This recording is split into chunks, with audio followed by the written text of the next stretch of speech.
And we're on. Are we live? I just realized I was muted. Just a heads up, I will not be around next Thursday. Beans. That's all well and done. We can either work around it per the party or see what happens. I yield to the party of how they want to handle the absences. I know generally with it's like a majority missing, it's usually like push it. But okay. Last time, you guys journeyed through the snowy reaches of Celadon Shores. And then your wizard finally said, "I can teleport," and you all took that. He option. finally And said then it. You got actually right next to the waterfall of this area that seemed would be ideal for a dragon's lair, a golden dragon per se. Found secret entrance, completed all 3 puzzles, and met with the dragon after some clever disguising and maybe quote unquote appraising y'all's character. You met with her for a little bit, and then the night got old, and she bid herself a good night, bidding you the rules of her lair. Nobody is permitted past her and the sleeping chamber. All the rest of the area you're welcome to. There are apartments not made for such a large party, as they don't get many guests, but Drumley the dwarf, the horde sick dwarf, is there to help you all. Even though you're not outside, you can relatively tell from your own wariness that it's got to be evening. I'm going to bring you out of the apartments, Bridgestorm, because that's where I placed your body when you had to go AFK.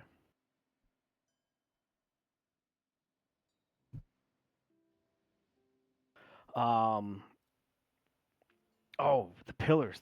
Can everybody hear me? Yes. Yes. Okay. So the pillars in here were crystals, right?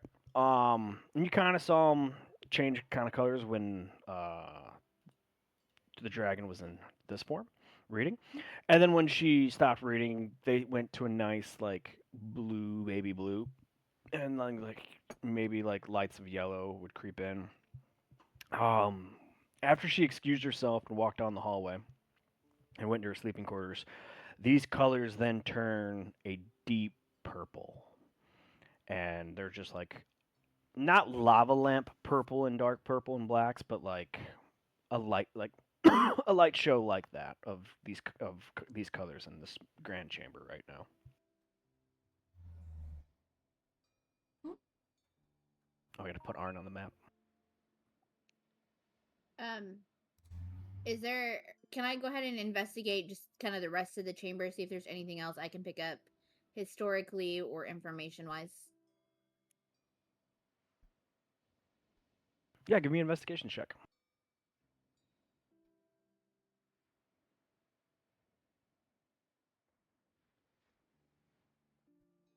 Pretty good. So as you walk around the chamber looking at it all, unlike the 3 puzzle rooms you went through where it was like immaculate stone carvings, no seams, anything, like it was just like magically carved, stone carved rooms. And here it's laid stone. The walls are bricks and laid stone. It goes up to the ceiling and it's all like done up in nice arches. Where I've moved your token, the laid stone portion of this layer turns back into a rough wall, a rough stone. Like yes, the floor is kind of smooth out. It in this chamber, it dips down, but the walls are all craggy and rocky and whatnot. There's this hallway to the north view that goes back into the apartments. The apartments are furnished pretty comfortably. But other than that, historic wise, not much pings off like your knowledge. I mean, even if you ventured, I'm going to move your token one more time. even if you ventured just like kind of down these stairs and took a look at these statues, like none of these people in these statues look familiar to you. I mean, they all look like of various jobs, various races, all adorned out into like gear and whatnot. There's not even like a plaque by them or whatnot. They're just, but the likeness is like humans, very real likeness, like immaculate masterwork level stone carving for these statues. That's a nice statue. Okay. I was just looking to see if there was anything else because I know that she had the books that she said I could look at.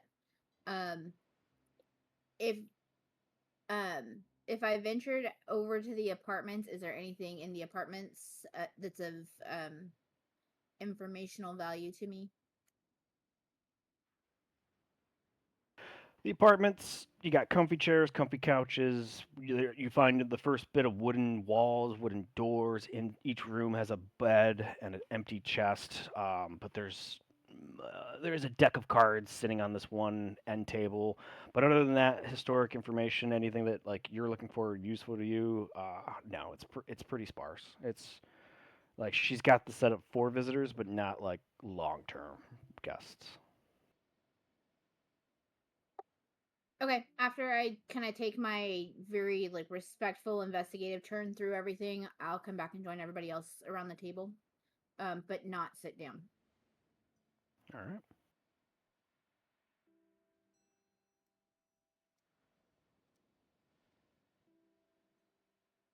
Well, this is a nice place. I think I'm just gonna investigate a bit. Yeah, can I? You said this person has horde sickness. Is that like some sort of curse or something? Can I like do grim psychometry to get like a little bit of the background on that? Yeah. Link it again. Sure. Trust me, I'm gonna get familiar one of these days. It would be it's a intelligence history check, just at advantage if it's something related to like a tragic. It's something.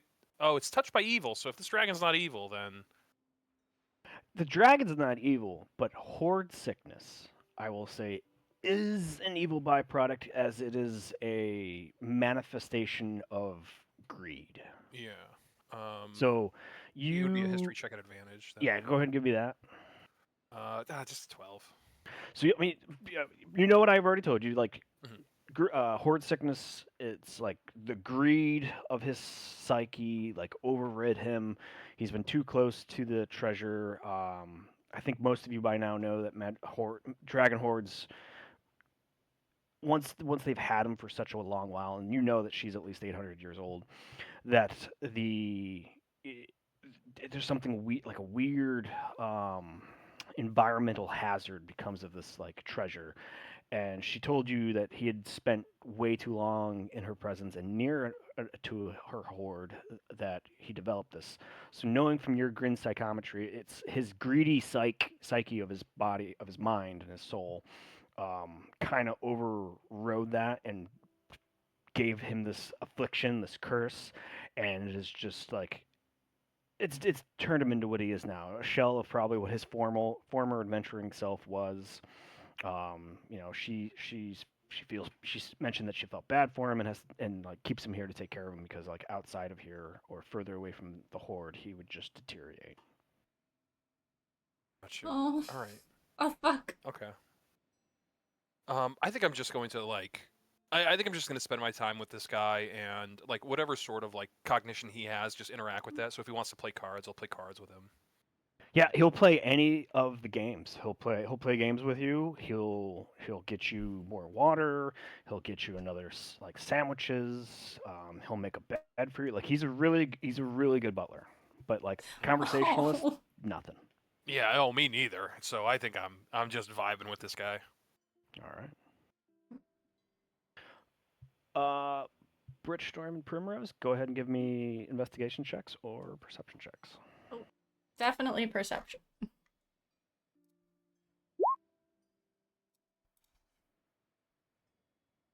At advantage, right? Pourquoi? Oh no, I was just asking. I was like, if you got something that gives it, sure.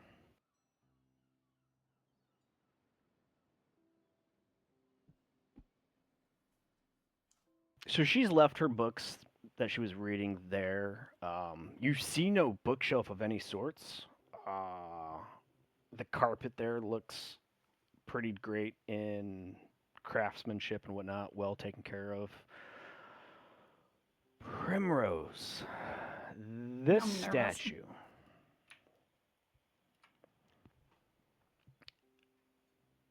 You feel like you've seen him before, or you've heard of this person before. It is short, cropped hair, pointy ears, but not elf, total elf, possibly a half elf. He's decked out in armor and robes, and obviously it's the statue, so you see no colors.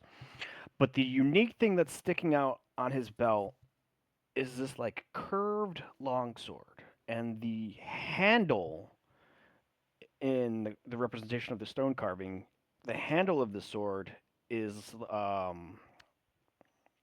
in real life it is a Chinese style dragon.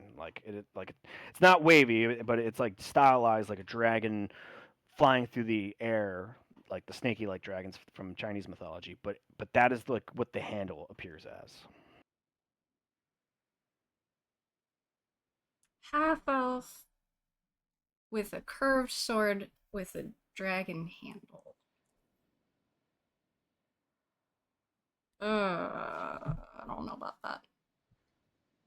Is that like a history thing? Would I have to like try to think long back? Have I've met this person or just heard of them? I'll let you do a history check for recall. Ugh. It's not my strong suit. But it doesn't have to be. Oof, close. Ah, shit. Damn it. Oh, man. You Dragon. think back. You've never seen him in any depictions. You don't recall a book. You don't recall a poster. You don't recall artwork. But the sword rings out in your mind as if someone's told you about this sword before. Somebody Squall. told you about somebody that... You got it. Fuck. Why is there a statue of Squall in here? Can I look at the other statues to see if they look familiar as well? Yes, but as you do, I If didn't know see Squall her was a moving half that elf. direction, I'm gonna call for her to come back. none of the other statues look familiar to you. Okay. Are they glowing still at all? The statues aren't, but the 6 pillars in the grand... So let me do the pink. So these statues are not glowing. These are like just immaculate, Okay. sculpted masterworks statues. It's these little things, these little pillars. Those are what are crystalline and glowing. Okay. I've heard Cole call out to me. This is the area she said that goes towards the horde, right? That she said don't go down there. Yes. Yeah, so I won't go any further. Shit, why is there... What? Okay. It's I have probably more nothing. questions. It's probably coincidence. It's probably coincidence. Squall killed Winston. I don't know how much coincidence that can be. Yeah. Well, you know.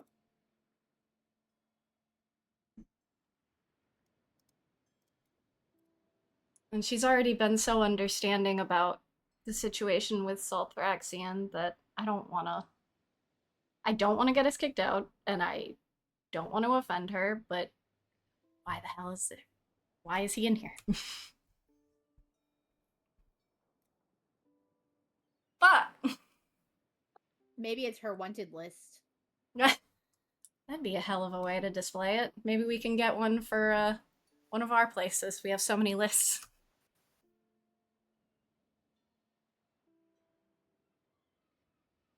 Well, are you guys playing cards and games, or should we pick out an order to sleep? Because I know there's not enough beds. Yeah, I can take the last half. I only need 4 hours of sleep, so let's get comfy over here on this table. Yeah, I only need 4 hours of a trance as well. I'll take the first. I'll take the first watch then. Hell yeah. Okay, good night.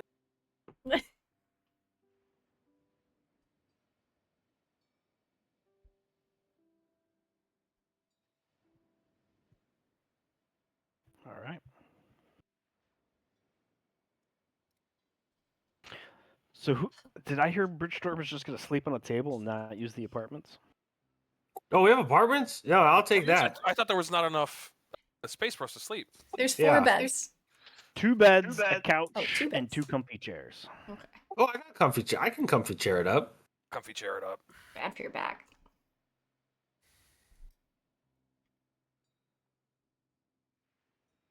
Here are the apartments. I can sleep in a chair or on the ground. I can find a bed anywhere. I'm definitely going for an apartment.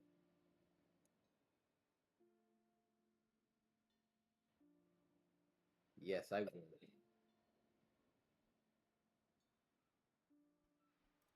Well, if there's not enough space, I can wait until Birch is done with his nap and I'll take over his couch once he's done since we are both pretty short for Yeah. long rest.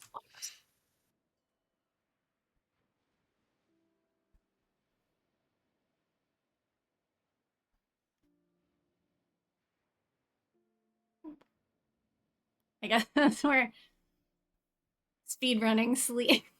There you guys go. All right.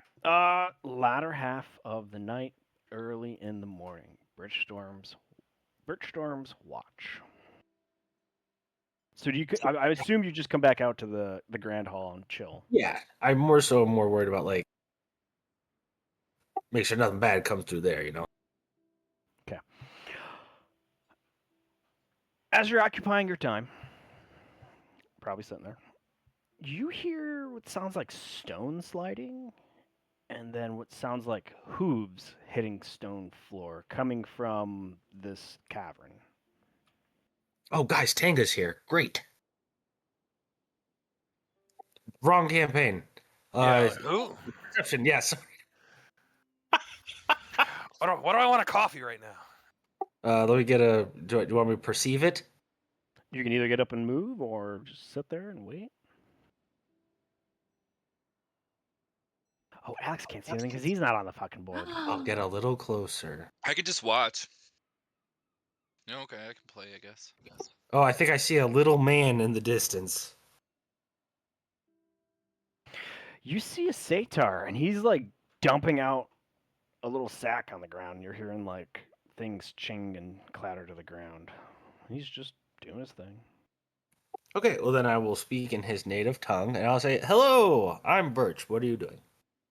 He looks up and he goes, "Oh, I didn't realize the master had guests." And he puts his little pouch away and he clip clops, clop clop clop clop clop. He says, Hello. "Hello there.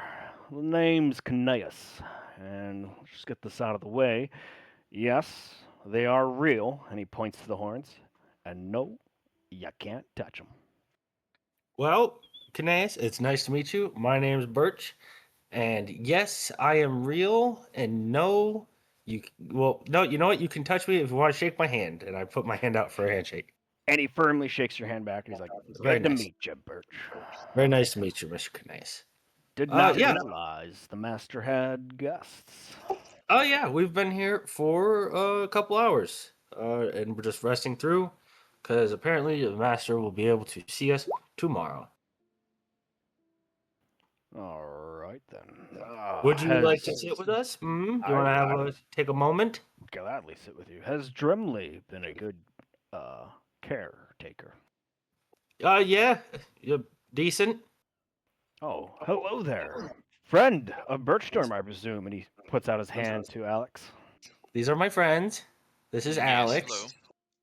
And his I don't little. know if you heard, but yes, they are real, and no, you can't touch them. He's talking about his horns. He's talking about his horns, Alex. Cool. Do you want some tea? Got some tea. Go ahead, spill it. No, like the heck. I like this guy. Yeah, Would he's you a like good to time. drink some tea? Sure. And I pour him a cup. Alex, I think that tea is specifically for you. I have spices that I can make a quick tea with. Oh, Okay. you two are guests of the master. Drumley will get our tea. Drumley? Drumley pokes up 3 teas. See, thank you, Mr. Canais. We didn't want to ask for too much. We've been kind of going off our own stuff, but now we know we can do that. That is wonderful. Well, I have to finish this tea for medicinal purposes, but I'm very excited for the host's tea. Drumley brings out a platter of 3 teas, a small bowl of sugar cubes, and a little bottle of honey. All right, nice. Drumley, why don't you get yourself a tea and come sit with us? It's late out, it's late in, I guess. He Have says, have a drink with us, man. Oh, Canea speaks up. Oh, he will not take tea. He won't eat or drink in front of the guests. Even if it's what we ask him to do? Yes, he's a mite touched in the head from the master's horde. Okay. That's Speaking of creepy. which, I don't know if the ground rules have been set, but what I dropped back there in the cave is off limits. That is her pantry. Okay, and are we playing the adjective game or the pronoun game? Who is her? The master. Did you not speak with Oh, Master Friend? I don't think I did personally. Did we? Did we talk to the old lady? Yes, we did. Is that who it was? Yeah, no, we did. We did. I'm not gonna touch anything of hers. She seems very about things. She knows what she likes. She knows what she doesn't like, and we're just guests. And everything past her sleeping quarters. Yep, not gonna go anywhere near that nice old woman's sleeping quarters. Ah, wonderful. Uh, Let me ask you, what all brought you out this way? Well, that's a good question. Christ, this castle thing's killed by sinuses. Well, I came here on a boat called the Masked Maiden, and yeah, Alex is also on the Masked Maiden, and our captain is in taking a nap right now. Where'd you come from? Ah, the 16th Chamber Monastery is where I was Oh, brought. is that far away or? It's back in Kotorsa. Oh, you're Catorcian. Yes. That's pretty cool, man. How do you like it here? It pays the bills, or? I have no bills. I am in service to the master as well. I was trained underneath the Way of the Dragon monks. I am her ward. Oh, that sounds fucking cool and scary and shit. I can get behind that. Had you all not made it in through the puzzles, or had I caught you all at the ruins outside, I would have reported to her that you were out here, and she would possibly entreat with you out there. However, since you have passed those puzzle rooms, you are what she calls splendid company. Oh, well, you know what? That street goes both ways. You guys have been very nice and very sweet, and we appreciate, the little brain scratchers getting in here. I can only assume that several people have attempted to get here for, not great reasons, I suppose. So you're probably pretty gainfully employed, yeah? Oh, yes. I make sure the pantry is well stocked. Okay, well, where I think, yeah, if you just give me a minute, I think everybody's waking up, so I can go introduce you to the rest of our friends. Ha! Splendid. Guys, put your shoes on. Alex, you see Caneus like lean across the table and drum his fingers and says, "Drumley, breakfast for all of them." It's wake up time. Breakfast is gonna be good. Lauren, get up. Why do we have to get up? What's going on? There's food. There's so there's a satyr that works here, and he's talking to Mr. Bumley, and he's bringing us breakfast. So Drumley? yeah, that's what I What- said. what- He's on his best behavior. Anyway, just be on your best behavior. He's a nice satyr. Don't touch his fucking horns. If Why he's would a we touch satyr, his let him do his seance and go on with life. What? No, God, yeah. I'm You make me feel stupid. not awake enough for this. Somebody's mentioned breakfast. What's for breakfast? Use your nose, bro. I'll use my. All right, there's nose. Captain. There's Captain Primrose. This is my friend Kineas. He works here, and that's Arn. What's up? Nice horns. As Canaris waits for everybody to come out, and he's all like nodding and whatnot, and he'll shake hands before as Birchstorm's like introducing everybody to him. But once everybody's out there, he does his spiel. And he goes, "Yes, they're real, and no, you can't touch them." It's about the horns. It's the horns. So I we've didn't heard. wanna Just be touch nice them. about the message. I didn't want to touch them, but I just said they were nice ones. Oh, good. I knew a Drumley satyr woman starts- before. She was nice. Drumley starts handing out a wooden plate, and it's got leafy vegetables, fruit, like berry fruit, and it's got like a half of like an English muffin pastry with a cooked salmon and this like tangy drizzle sauce on top of it. Oh my God, we've got D&D gefilte fish, Thank you, Yeah, Mr. and this is Drumley. my friend Cole, Ugh, ugh. and that's my friend him.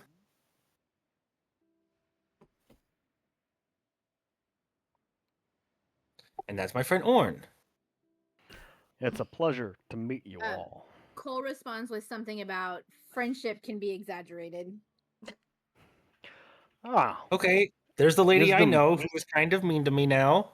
there's name's wisdom in Cole. that. She's very, very tired and like blithery awake. You know, I totally understand Cole. When I wake up in the morning, I'm also rude to people that are nice to me. I get it. Oh my God, there's a fucking dragon. Whoa, whoa, whoa, whoa! Last time I saw a dragon, I had it in a headlock, but it wasn't a gold dragon. That's Madame Whoa. Frende. I hope there'll be no headlocking going on here. Oh, Good morning, absolutely not. everyone. No, Oh, you're I a little have. bit bigger than I Good am. morning. I get out of the chair. Hello. I see you all met my ward, Kineas. Oh, he's a great guy. Yeah, he seems nice. Food's good. He's good people. Drumley like runs back down that little cave. He starts picking something up from where Canaris dropped it, and he runs back out. He's carrying a wooden bowl, and there is like a bunch of pearls in the bowl. And he runs over to the dragon and puts it down in front, and holds it up to her, like in like a like knees to the floor, bowl above his head bowed, and she like reaches into it and just laps up all the pearls and just like starts crunching away. Oh, yum. I'll write that down in my notebook. Cooking for dragons. Pearls. Exclamation point.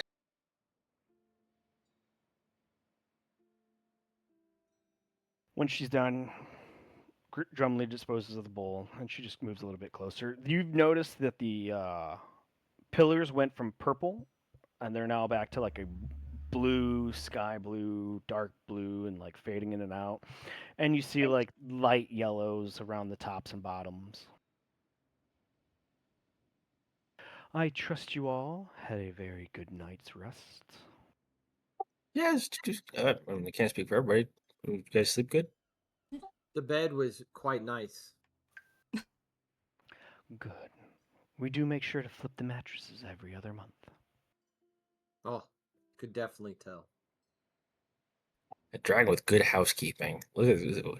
You know, no one's gonna believe any of this on the other side of the islands. Like, I hope This- you tell nobody of this on the other side. oh of the no, island. no, I wouldn't. But I mean, even if I did, no one would believe me. But I bet I would have slept better if I was in the cuddles of the big old dragon like you are. Oh my god, I hate you. I'm so sorry. You're a funny one. You speak of headlocks, but then sleeping in cuddles. All the time, sweetheart. Oh, there'll be none of that. I'm pretty sure I eclipse you in age. Birch is pulling out like a measure of rope and trying to find like some scaffolding just in case. I won't be on this earth anymore.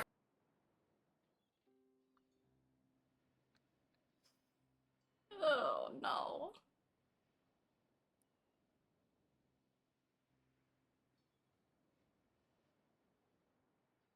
How did you flip my I'm phone? so shook. Why are we talking to this dragon again?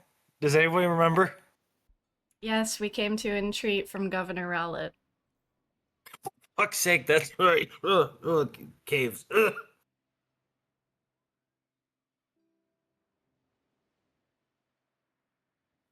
Go on and treat them.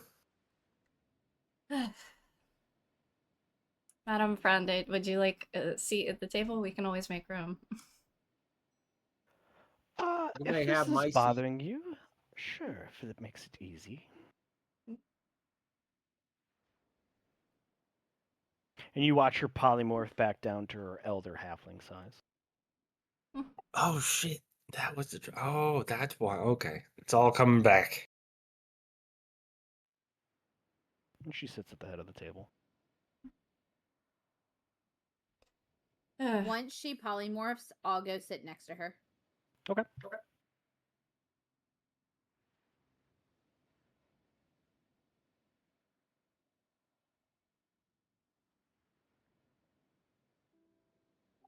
Kind of matching the same demeanor as the night before. Miss Cole, did you have any more questions for me? I had questions, but I've slept and they've escaped me.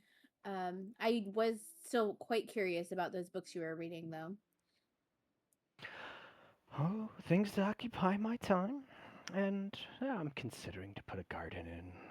And not to mention reading up on all the thrilling adventures of the pirates of. Well, I guess for you it would be of old, but for me it feels like yesterday. You say pirates? What kind of pirates? Oh, I'm quite fond of the Great Horn Fleet. Quite an enterprising crew. Have you heard of them? Yes, we've spoken with them as well. Yes. You have? Which ones have you met? I don't We remember. I met wrestled with a lot of Captain them, though. Nigel, and he spoke to us of his brothers Cortez and Bones. Nigel, Cortez, and Bones. Yes, I've not met with any of them. I've only read about them. Cortez is pretty fearsome, hot-tempered man, and how they describe him to be always having metal that is quite heated and hot to touch, but yet he wears it on his skin proudly. But you've met with Nigel himself, quite the smart man. I hope one day he would brave a venture to find my lair and brave those puzzles so I could have a splendid chat with him in good company. Well, why don't you come out and come meet them with us again?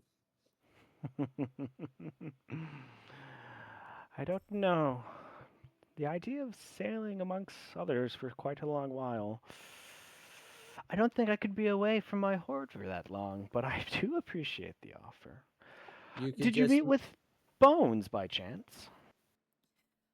No, we haven't found him.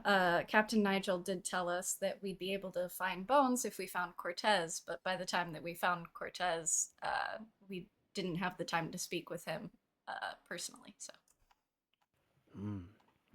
Opportunities can be fleeting. Mm. Bones is interesting. He, from what I've read, is quite knowledgeable in some pretty interesting arts. Really, arts.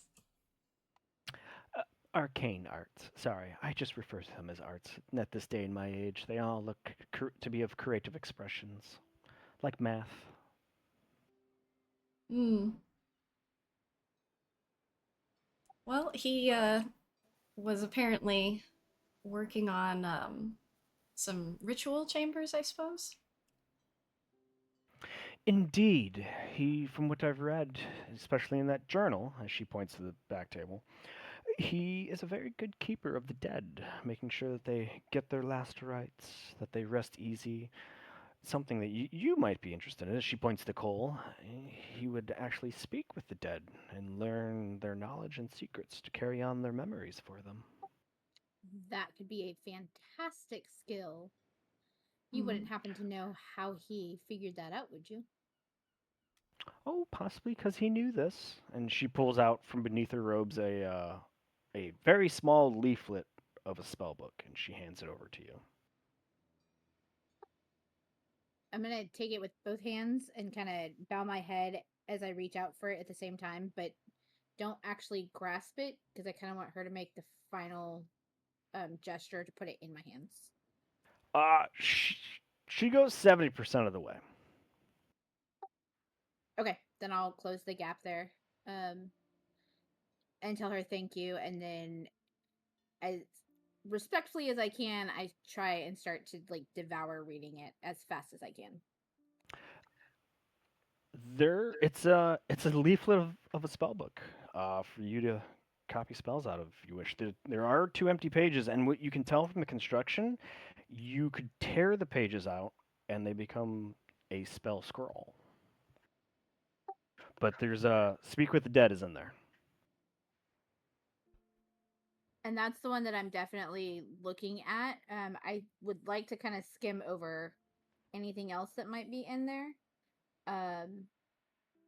But Give me then one I'm gonna go second. ahead. Okay.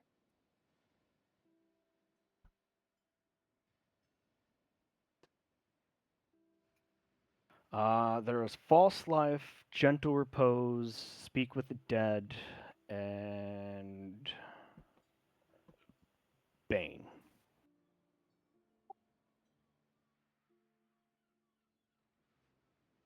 Necromancy. Would she be upset if I copied all of them? No. Okay. Then I'm gonna go When ahead you and pull read out. the when you read the front page of this book, it says the introductory guide, seminary school of Yogg.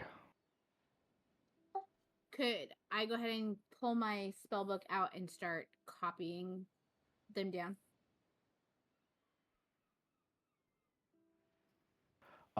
Yeah. Whatever whatever you guys' wizard's ability is to do it, absolutely.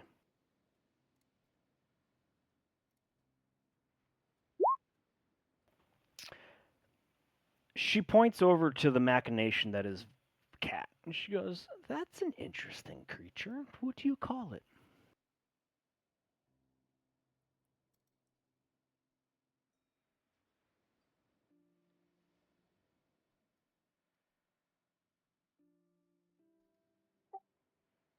Adam. I am so sorry. I was so distracted. The dog just got back inside. She pointed at cat and asked, "That's an interesting creature. What do you call it?" Yeah. I call it cat. It is cat. The You cat, call cat it would just- V2. Cat would just walk around and sit and stare at her. She goes to scratch underneath its chin. Yeah, he do cat things. Is this a creature or is this a machination? It is a machination. Is it powered by spirit from the Feywilds or something else? I really don't understand the magic behind everything too well. Just the machine portion of it. Ah. Yeah.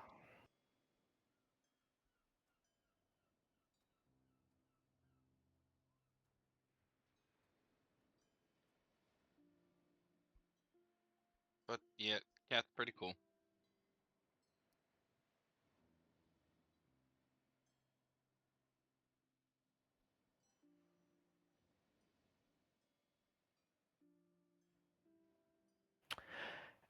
What about you, man?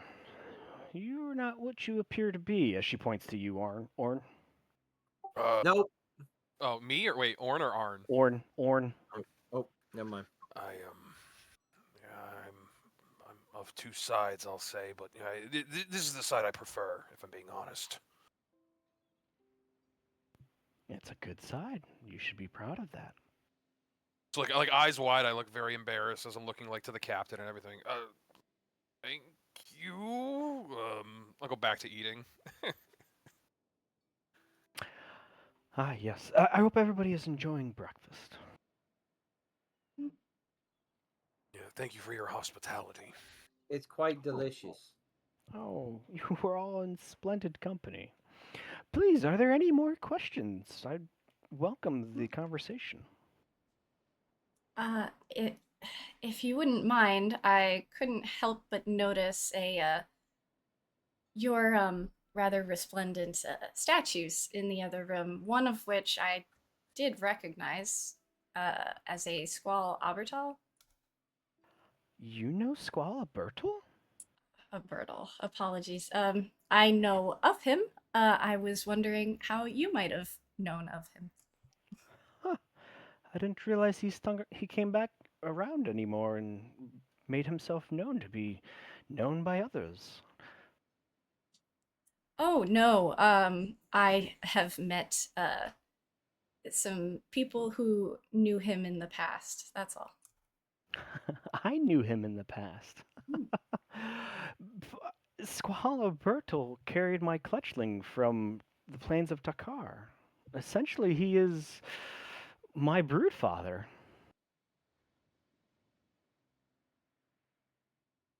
What's that? He was there when I hatched. Oh, so he's the first. So you imprinted on him, or he imprinted on you. I don't know if that's quite the word, but he did help nurture me as a young wormling, but I was able to find my way. He, as I understand it, he was one of the first to this world. Is that what you know? Yes. Yes, I have heard that.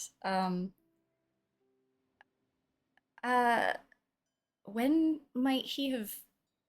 Why did he have your clutch? He was rescuing us. A bad civil war had broken out on my home plane of Dakar, and he rescued me and my siblings and had to hide us away. He brought us to this remote world, knowing that it was tucked away, small, and not very well traveled to. He let us hatch here and let us live here. Originally, we were in the home continent, I believe is called Katorsa. I eventually found my way and over here to the archipelago of the Olain, and I made my lair here. Obviously, this is over the course of my many years of living, but I haven't seen Squall hasn't visited here in probably 700 years. No, I heard after the war that he did leave, though I don't know what happened to him after he left. Which war, sweetheart? Um, between him and the other first to arrive here. Oh, the conflict of the creation, as I understood it. I was not alive for that. That was more than 2,000 years ago. I'm only 876. So he kept coming back? If he did, he didn't visit me, and I expected him would. Every one of those statues in that hall are good friends of mine, and I know most of them are dead. Only Squall and Mahernach are still alive. Oh, well, and technically Antiseptor Antonitis, but he's a lich. That's different. Wow, you keep powerful company. That's to be expected with a person of your abilities anyway, so. Oh, you're too kind. But no, Squall is a good, noble man. He fights for justice in the other worlds he hops to. Yeah, it's surprising that he happened to bring you here. He told me when I was very young that I would be safe here. This was a new world. The people here are just coming into their own, as I very astute to realize from the history of this world. Even written history is only about maybe 2,000 or 1,800 years old that be starting. It seems relatively new. And as I understand it, this place was created and life did not naturally happen here. It was brought here. It's almost as if this whole world is a place of refuge. Uh, when you spoke to Squall, all those years back, did he keep in touch with any of the other, uh, creators? No. He told me that the creators were long gone. And he saw this place as a place of refuge, so I imagine he didn't continue speaking with Elena. He's never mentioned an Elena. That's probably for the best. Apologies, I shouldn't be asking you so many questions. This is a No, pleasant breakfast. please. You've passed my 3 tests. You are all splendid company. Us conversating is the way of learning. I am a dragon. I hoard knowledge and I hoard wealth. And by all things, I love knowing things. Mm. I have a curiosity. That is why every now and then I will be in this form that you see now and walk the streets of New Winfield or go visit either Shannon or Barrow. The civilization is quite very peculiar about themselves, but it's always good to get out, stretch my legs, and do a little good where I can. And the visitors that come here, not for my hoard, are always splendid company to learn from. You said it yourself. You're here to try to talk me into meeting with this governor. And I've thought on of it. I had a dream about it. I think I actually might take you up on that, and I will come meet with your governor. I do hope that you will be there too. Oh, that would be splendid. When were you considering? How long will it take you to get back to New Winfield? Well, on foot it would be a week, but and I look over at Gwen. We may have a shortcut, as it were.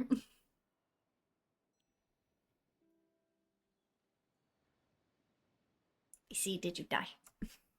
He's deaf and muted in Discord. Busy, can you hear?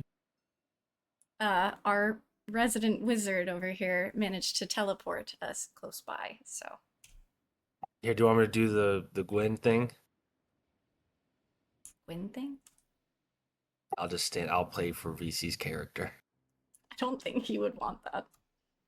No, I'm sure it'd be You fine. just chatted thumbs up, by the way. Yeah.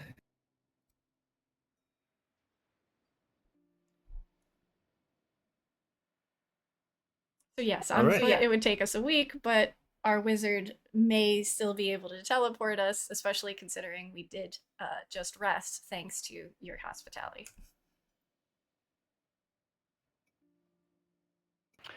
Well then, if you're able to get back there today, if you are planning on leaving today, Mm-hmm. I could possibly be within New Winfield by the 6th. 6th. Oh. You're too kind to do so quickly. Yes, we can absolutely wait for your arrival.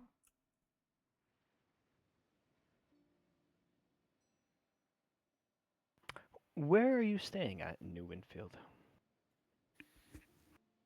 Well, typically we stay on the ship. However, in port, we tend to pick a handful of taverns. New Winfield is like basically my home base. So, what is the nice tavern there called?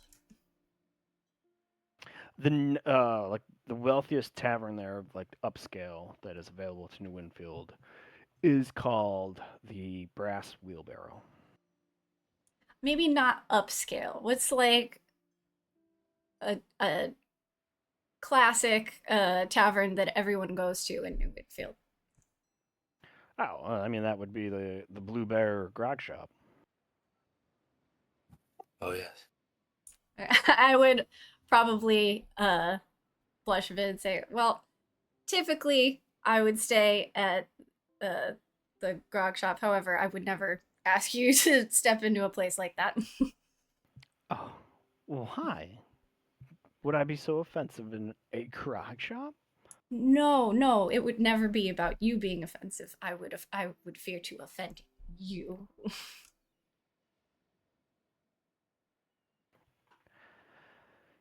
Young half elf, a grog shop would not offend me. Well, that's typically where we stay. If you did, you are more than welcome. This is a nice lady. She's so sweet. Grog shops are fantastic. They can be so lively, can't they? Oh, they can be. Oh, not half as lively as any place that Arn visits.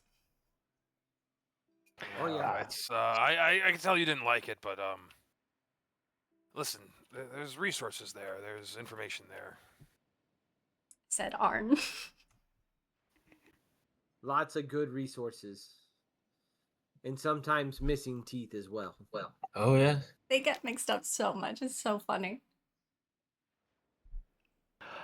Question. I know you all were quite outside and was very patient on the way in. Who was it that was speaking in Draconic, trying to be polite? That was me. Hello. Oh, come hither. All right, hither I come. Hello. I want to give you something. Please don't hurt me. Oh, I'm not going to hurt you. Kneel down, please. Okay. She cups your face like under your chin, and she like leans your head back, and like the way like you're expecting frail old lady halfling hands, but like you can feel that there is like strength behind like her like tilting your head back. She's gentle. She keeps her right hand cupped under your chin, and then with her left hand, she traces down your neck and like around your larynx and your Adam's apple and pretty much your voice box. And she goes, Thulam. And suddenly you feel like the sensation like prickle through your skin as something rests into your voice box. You have just been gifted the tongue of the dragon's voice. He's Wait a minute. dragon more. Where that this is what was just done?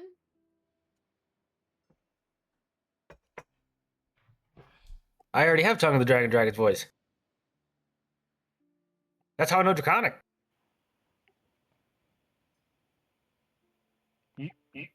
What?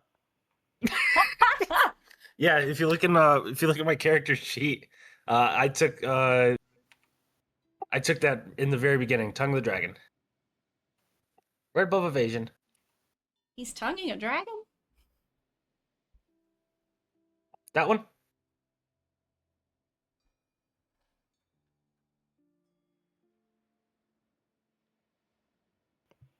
What? How'd you get a gift? I had it in the very beginning. I've had it this whole time. Oh my So- god. That's how I talked to the black dragon. So Praxion. Okay. Well then. Give me a minute. No, it's okay. I would say for theming, because I never do it. Now I know I have it.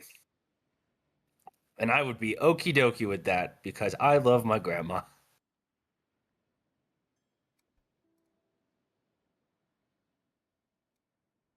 Huh. Okay.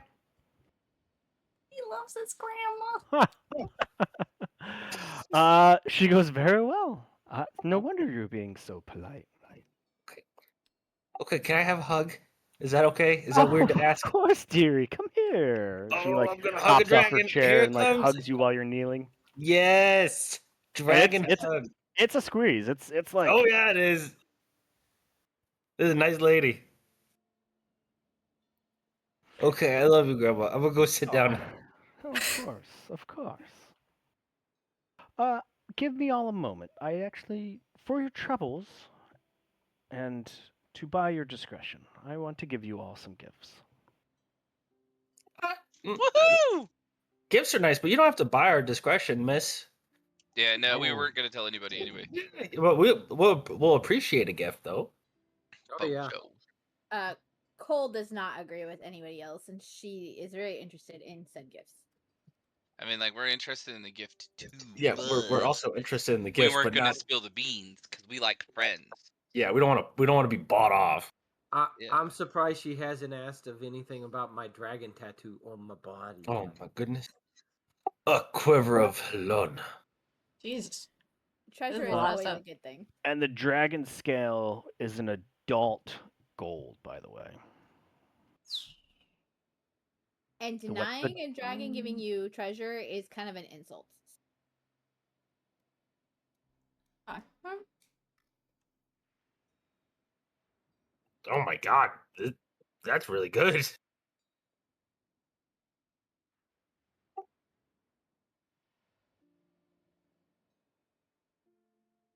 Neat.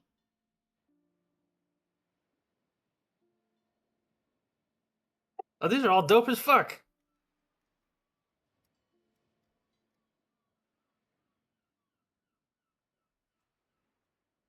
True sight. Yeah, I guess I'll swap out my quiver. Unless does anybody else want a quiver? Cole, are you a quiver type of gal? Not particularly. Okie doke.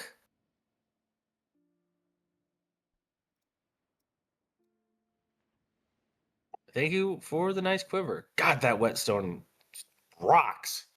Yeah, adult gold, by the way. Yeah, that's what I'm saying. That's really good.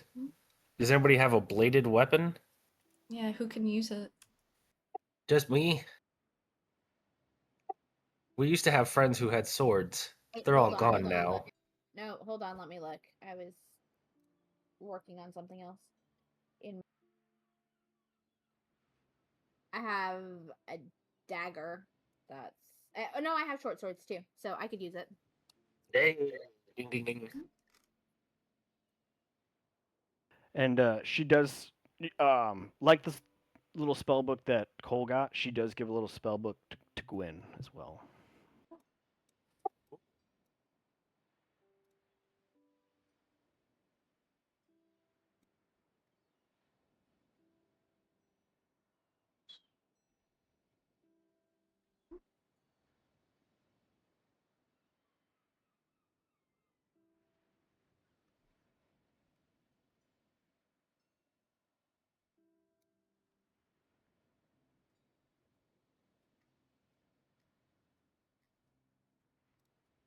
I don't know how we're splitting all this stuff.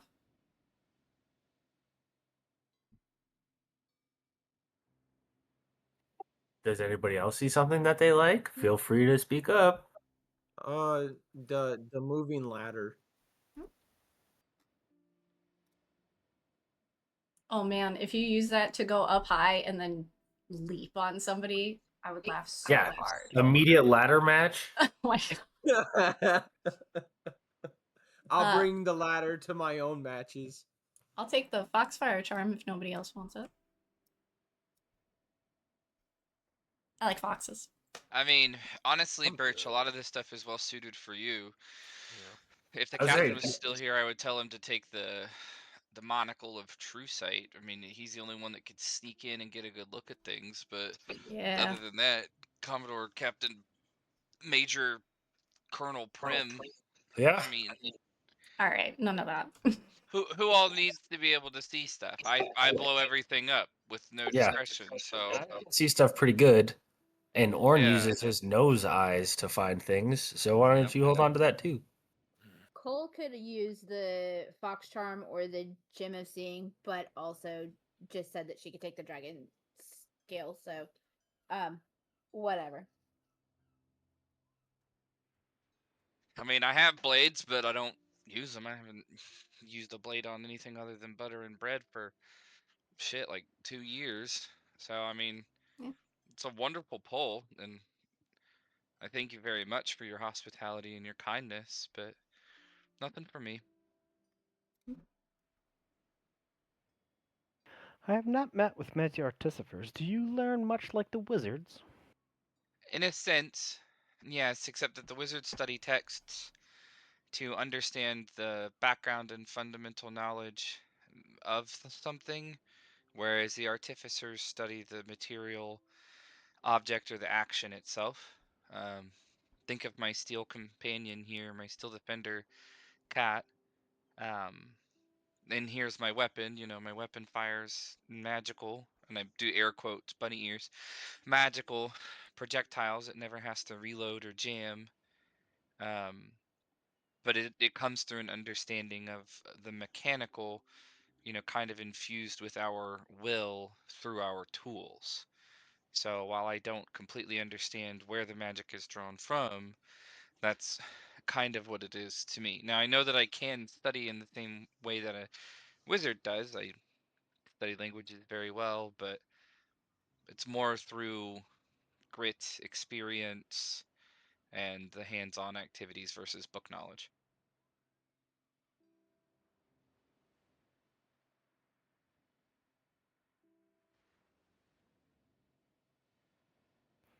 That's fairly interesting. I hope your school begins to flourish. This world could use some advancements. I've only met one other of my kind here, and he was a interesting fellow. That made me an offer that I was barely able to refuse, but thanks to my sister here keeping me on the straight and narrow, I still have a mostly mortal body.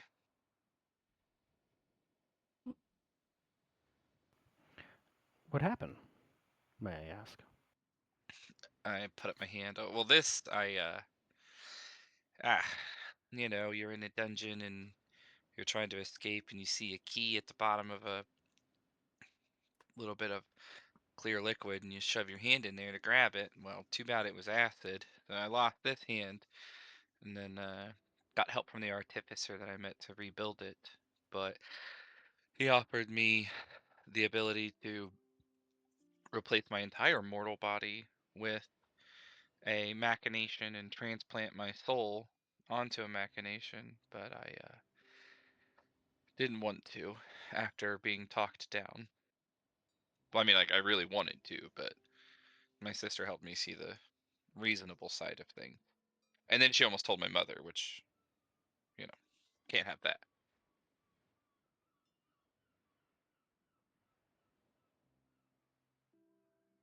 Do you speak of almost becoming a replacing your body? Do you not like the body you're in currently? Oh, I love it, but I am mortal. I will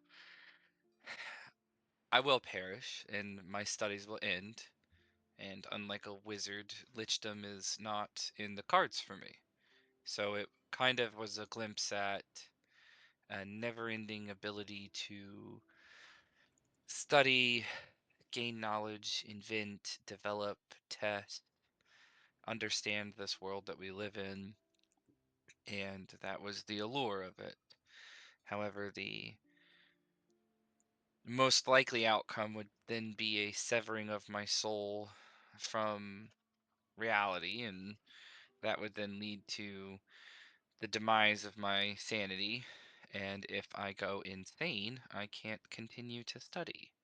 So it was kind of a handoff. Didn't really seem like the Hmm. right choice.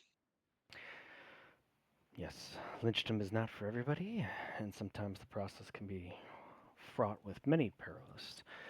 The lich I even know, Anaceptor Antonitus.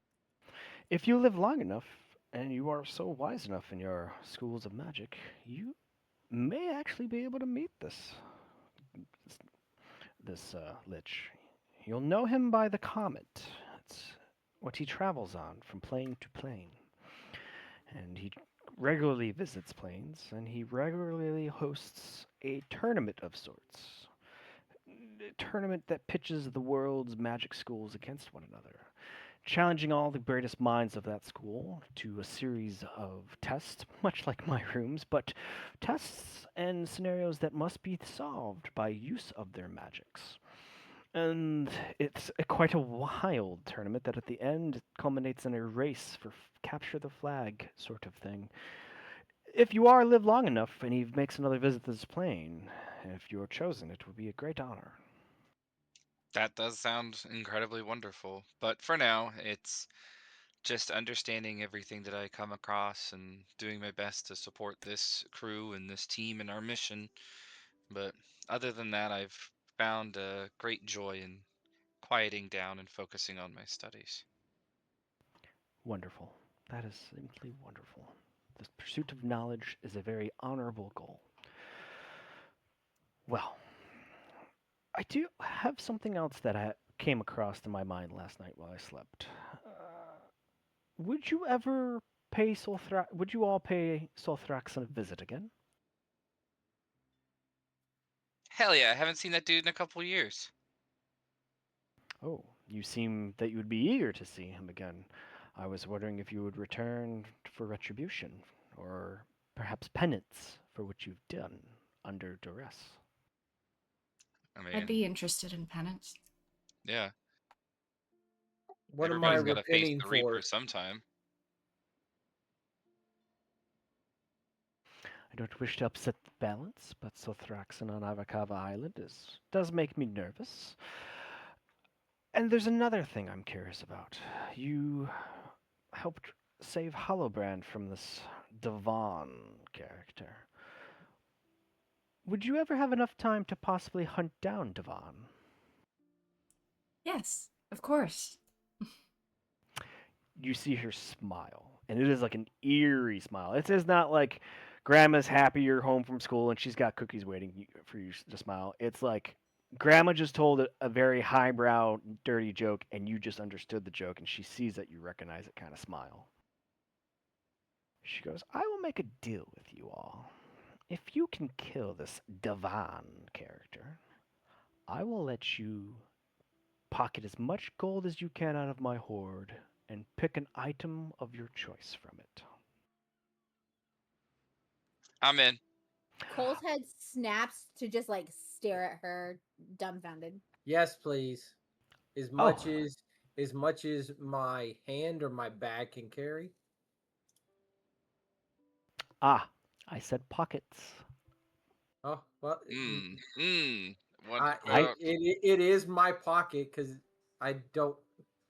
Yeah. No removable holes, no bottomless packs, no Alternate dimensions in haversacks. my No, pockets? just your pockets. Dang.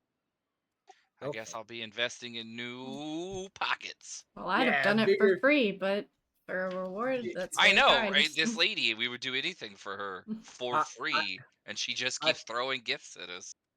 I've heard of these new pants called cargo pants, and they have multiple pockets on them. All right, I feel like we're just a little bit too comfortable and relaxed here. The point is, if the captain's for it, then I believe that most of us has spoke up. Maybe a couple haven't yet, but I'm You're the interested captain. in it.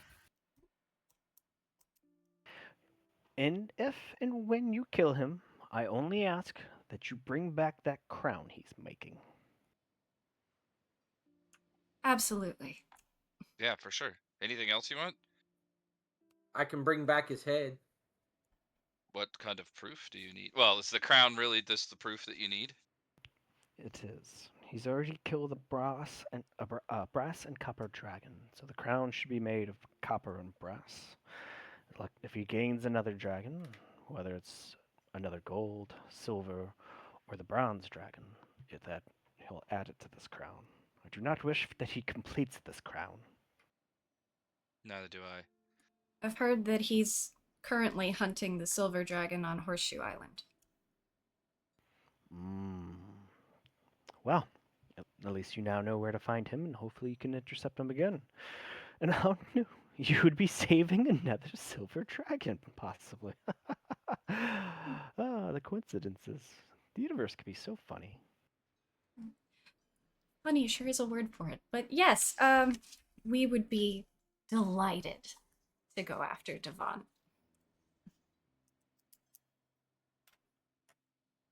Well, there we have it. You all seem very on a right just path, and all honorable paths to all your souls. You all seem quite bright. You have been just splendid company. Stay as long as you want, unless you are leaving in the morrow. But I will meet you if the plan is for me to still meet you at the 6th, on the 6th, at the Blue Bear. I will be there.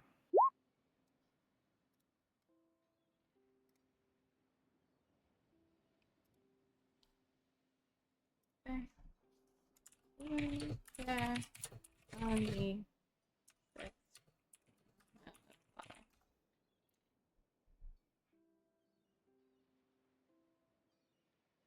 Alright, well, thank you for your time. We will be heading out sooner rather than later, and hopefully there won't be any trouble with the teleportation.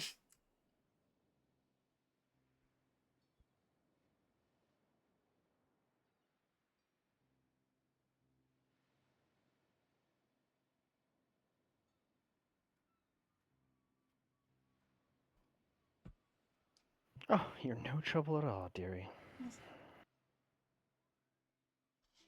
Canaeus, those were wonderful pearls. Thank you. Oh, you're welcome, madam.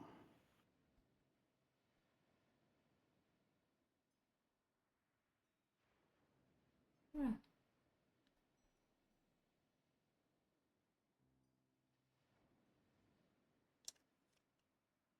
She gets up and lets you guys, finish your breakfast or, continue mulling over your items. And she goes over and she stands at her crystal ball and she looks at it for a little while. And she's pondering.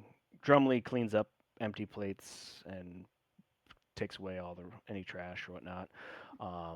Brings back out cups of orange juice. Thank you, Drumley. Canaeus pushes back, clip clops to his feet, gives himself a big stretch in the back. Like, well, either you guys can walk through the puzzle rooms again, or I can bring you out the servants' entrance if you're ready to go. Is everyone ready? Sure.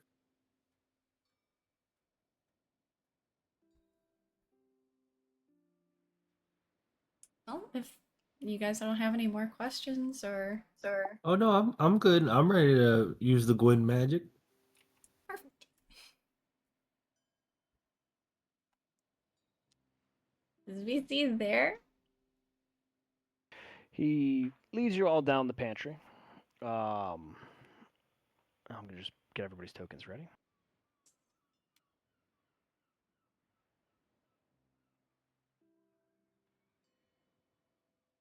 Mush, mush, mush.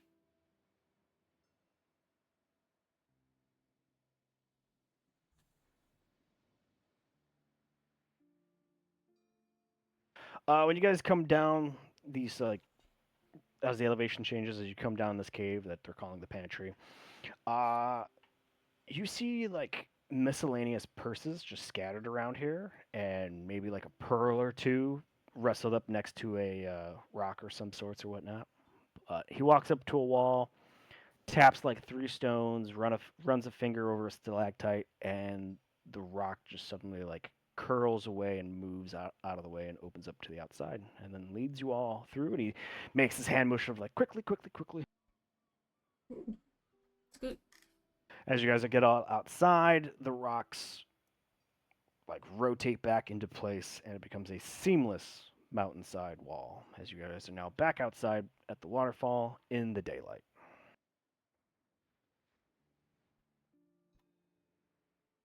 Thank you, Mr. Canaeus. Of course.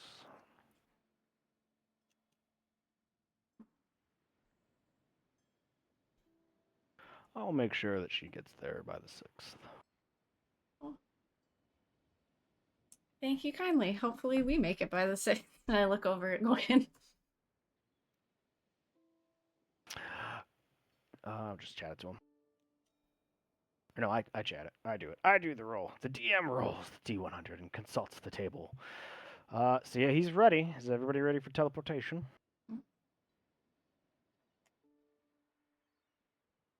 Take that as a yes. Oh, that big. On target. Thank goodness. Hey.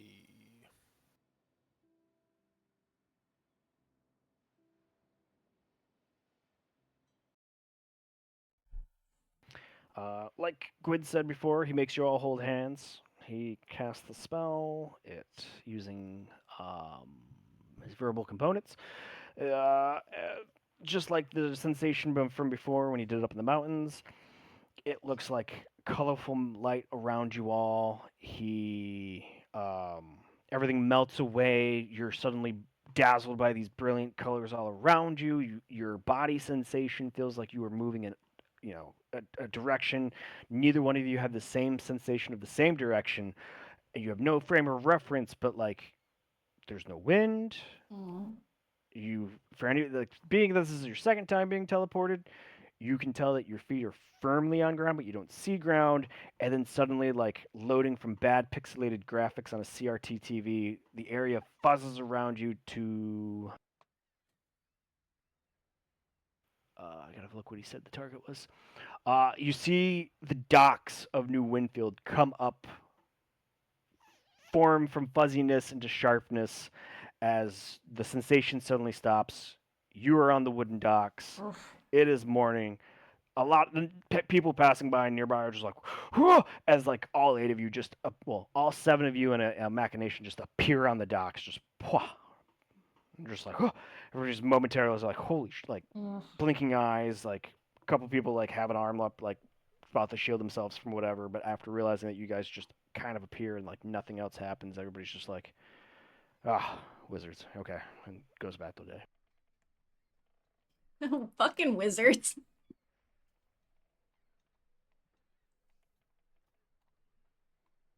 Welcome back to New Winfield.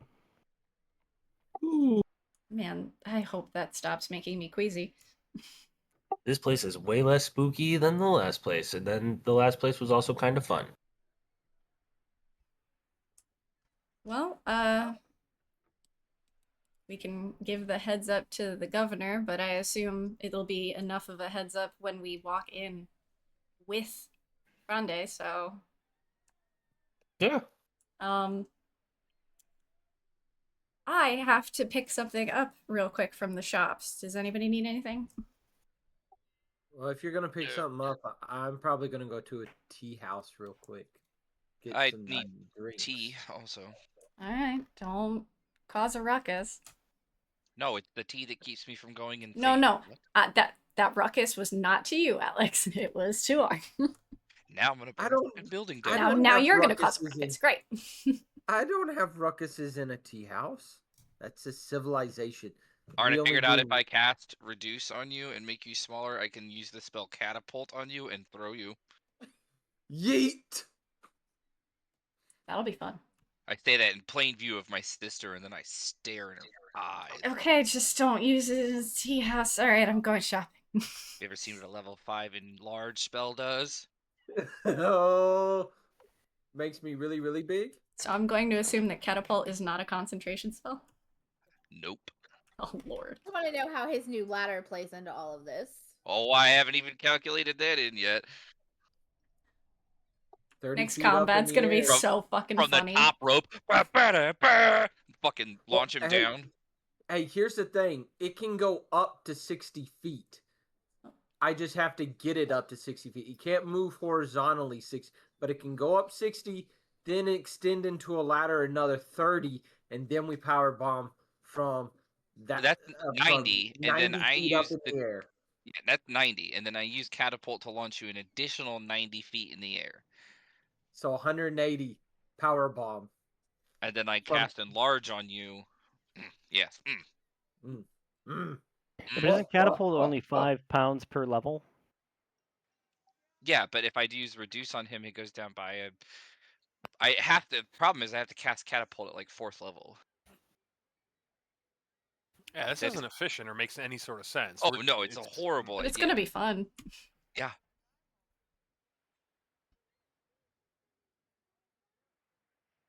I don't think it'll work, but I'm gonna try. All right. Well, you guys have essentially 2 days worth of downtime. What are we doing? I'm buying tea.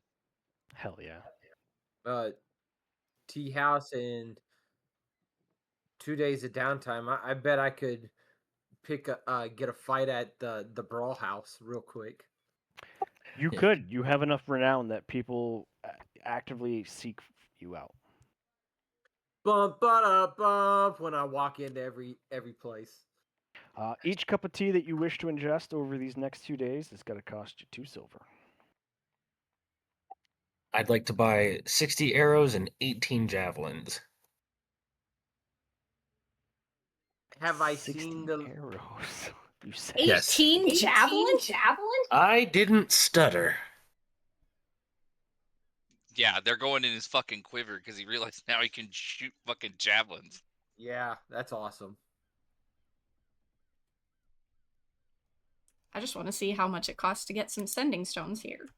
You're going to get 3 gold cost for the arrows, and you said 16 javelins? Art, you know I could make that stuff for hella cheap, right? The javelins are going to come out Birch. to 7 gold, 5 silver. Yeah, no, Birch, no. It's not bad. Let me buy the raw materials and make that for you, buddy. Yeah, but he can get them now. Ugh, fine. Time is Wait. money, friend. Actually, no, you I mean, could make that's them. You another could make, argument. I don't have a defense against, but you. he can get I'm them sorry. now. You could make them in a day because I think it's what you. Yeah, I think it's 50 gold a day. Yes, and it's 50 gold a day, but it's only half for crafting. So how much is 100 gold's worth of javelin? Like it would be 50 gold worth of raw materials, and I can do Right. that in one Ja- day. Javelins are 5 silver. So it's So like you're gonna knock this out relatively quick. yeah, I mean, do you want 100 javelins? Bertram, in 24 hours, would you like 100 Oh, javelins? I've been talking into the microphone without turning it on. I can only hold 18. So Yes, but 18. we can. Okay, Yes. look. We can make some. I cannot carry those some. That's what I'm saying. No, I understand that, but what I'm saying, I will procure the 25 gold worth of I want to ask her something, material. but they're I will talking. produce you 100 javelins, and you can carry your 18, but I want you to have a backstock on the ship, so that when we get to the ship, Okay. you can reload. So then, like 36 would probably be like the max. Because I'll probably pick them up once I, if I can. Okay, that's 18 gold worth of. Okay. Do you javelin. want? I can give you 18 gold. No, it's only 9 gold worth of material. Okay, I can give you 9 gold. All right, cool. I take his gold, and I say to myself, I shall buy Prem a pretty present with this 9 gold. Don't need to do that, but thank you. Yeah, I don't need to do a lot of things, you. Okay, true. And I realized I said that out loud. This conversation is happening. So okay, so let's paint the picture. So we talked about buying javelins. You told me for 9 gold you would make me the javelins. I handed you the money. In front of Prim, you said under your breath, "I'm going to buy a pretty gift for Prim." Yeah. She said, "You don't have to," and then you snapped at her. Classic. Okay, That's I'm gonna go get that's some the food. sibling energy we're here for. Fucking 100%. Perfect. I'm gonna go eat. I'm gonna Goodbye, get you a friends. gift, you bitch. Remember those fucking hairpins? I'd like to take my 2 days, and I'm wondering if I could attack. Like I sort of want to like my idea for a crane to go underwater and lift things. Can I use? Is the crab thing big enough that I can use that as a platform sort of? Yeah, if you're trying to a platform you could stand on with a block and tackle setup. Yeah, sort of. Yeah. Something to I can get in this thing and maybe go up in the rigging, or I can sink this thing and load it up with sunken supplies, buried treasure. I don't know who Burry is, but I'm gonna get his fucking treasure. Yeah, I'll give it to you. Yeah. Yeah, you could buy a block and tackle and then start what's the word? Rejiggering. Yeah. Yeah. Yeah, absolutely. Yeah. That's gonna be my 2-day activity. Is set that up and like have that ready for us to use.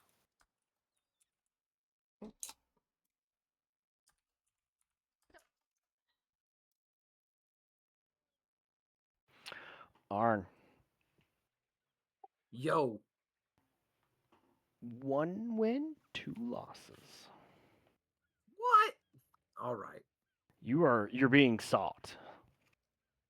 Like this isn't just randos. That you're now like comparable people who can put up a fight. Gotcha. So the 1 win gets you 50 gold. That's It's good. like it's not like these people fight. It's like, oh, this person has a fighting style. Yeah. You could always do drugs to win. I'm not How about putting no? We've been through this the before. the only drug I'm going to take Is is life. tea. Pee. It's just synthetic tea.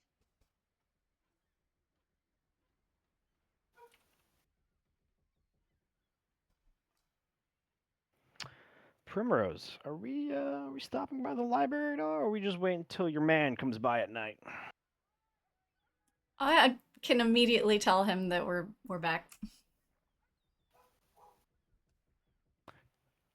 How'd the trip go? He asks. Well, And then he realizes he's like, you guys are back quick. I thought it was gonna take a week. yeah, you remember how we picked up the new kid, Gwyn?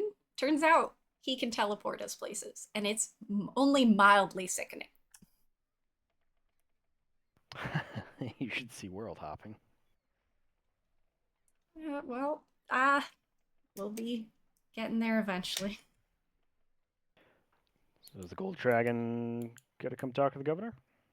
Yes, and she is just so sweet, so incredibly sweet. She will be here in 2 days' time, and I really didn't want to have to deal with talking to the governor so early just to let him know that she's going to be here. So we'll just show up with her. It'll be fine. Yeah, I think Rowlett will be open to that. Did you find anything? I have something extra that I did find out that you might be interested in. I did. I found a couple books on some expeditions, mainly from Castillo Island. When the Deerguns settled Manulus, there's another temple over there, and I don't recall either Giacomo or myself building it. So I'm wondering if this is another one of those temples Elena built during our school years, and that might have something nefarious going on. Well, it was either built by her or taken over by her after it was built by Bones, so who knows? Just the lead, just going off your guys' previous reports of all the other temples and, what I used to call a laboratory. If they're turning into these desecrated places for whatever she's doing, that's probably a best bet. Perhaps maybe one of those other places where they're thinning the veil and bringing those undead ships in. Figured it might be worth checking out and securing, if it is.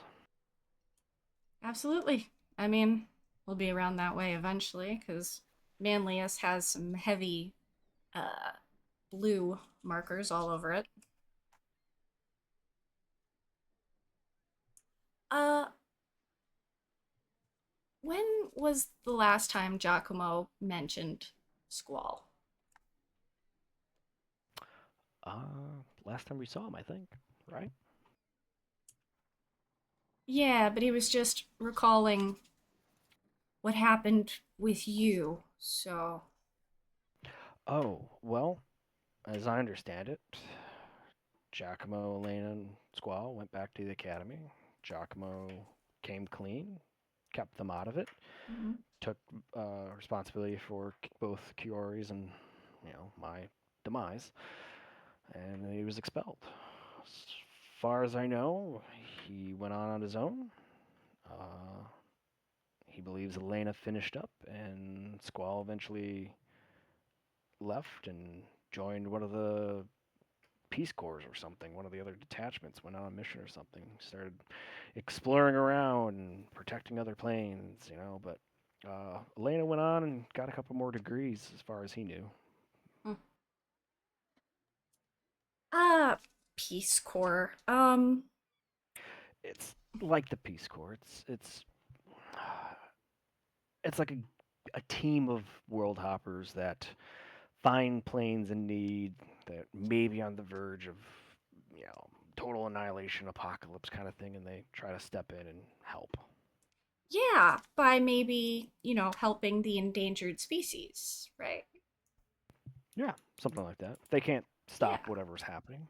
No, It's no. kind of hard to offload an entire plane of existence of civilization somewhere else. Plus, it's kind of weird, I've tried to do this in the past, and it causes tension in the new world. Yeah.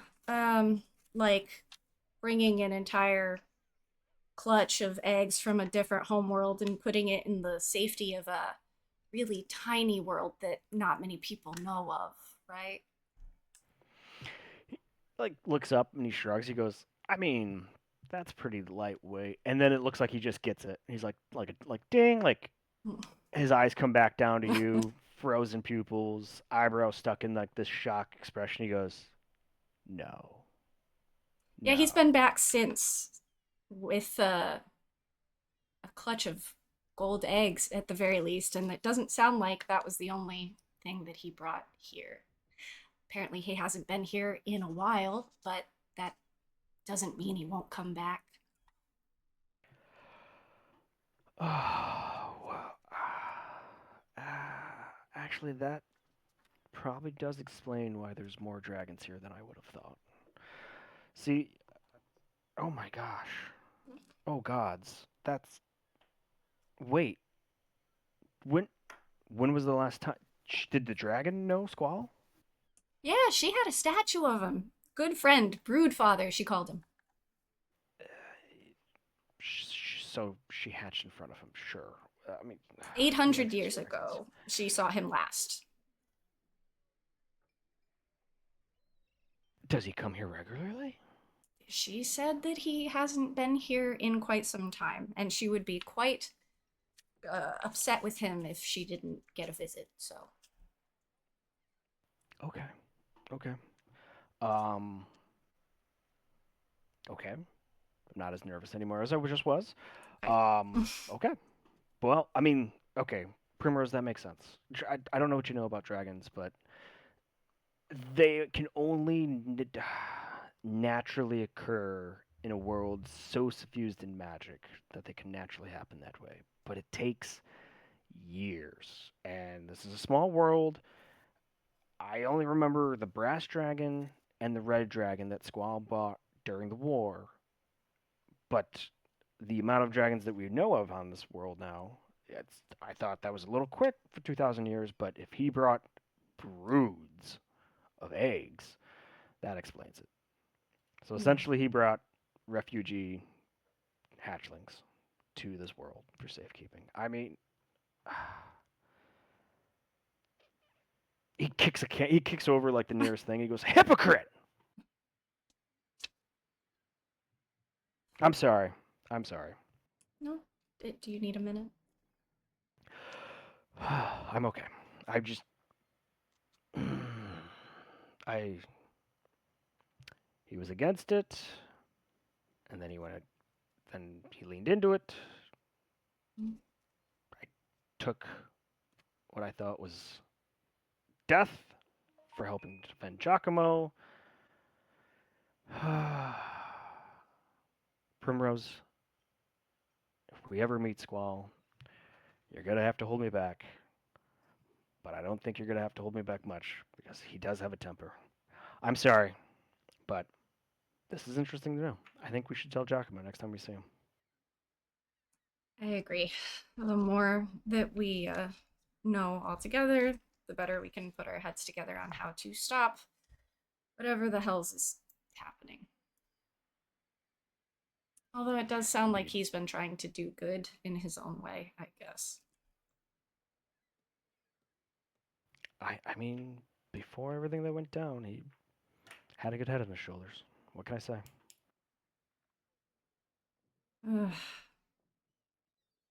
Is there anything that we should know regarding him if he does show up? Don't take him one-on-one. He's quite the swordsman, and he's very proficient in fire magic. Understood. Well, I wanted to let you know that we're back. I missed you. We will be staying at the Blue Barrel, and I do have to make a quick stop to the shops, but I can't invite you to this one because it's for a gift. Well, I'll make you a deal. As he takes you by the crook of the arm and like arm in arm walks you down the street towards the market district. I found a awesome flat pastry sugary treat. It's at a stall over here. I need to show you, and then I'll let you go and shop. All right, you know I can't say no to that. All right. And scene change. Anybody who wants to do anything downtown activities next? Arn, did you want to do anything at a tea shop or what? Hey, if you want to go drink tea, I'm only going there to see if little lady's there. Ah, cool. I just want to drink some tea and also look for my tea ingredients. Cool.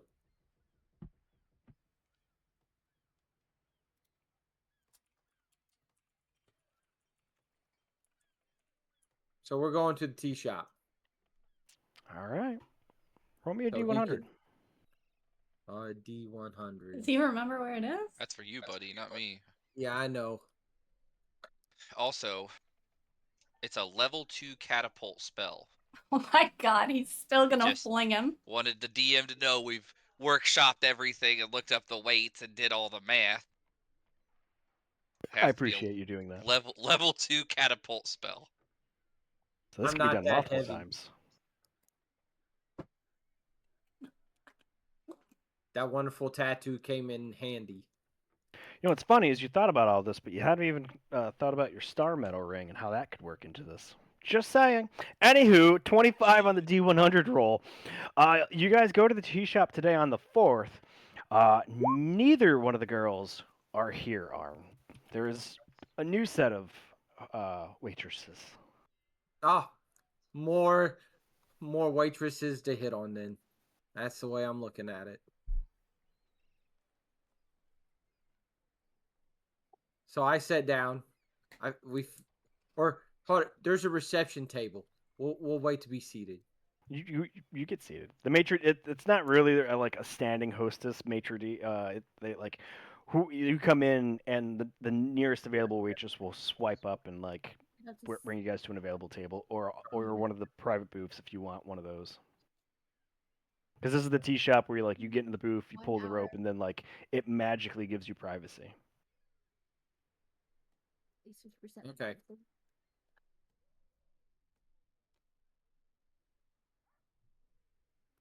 Well, then I go sit down and I tap Alex on the shoulder and like come with me. We'll you get your stuff and I'll hit on the ladies and I'll pay for your tea today. All right, cool. I just need some stuff for my tea. 4 silver for the tea for 2 of you. Arn, do you want to RP this, or would you rather just roll the dice? Roll for nut.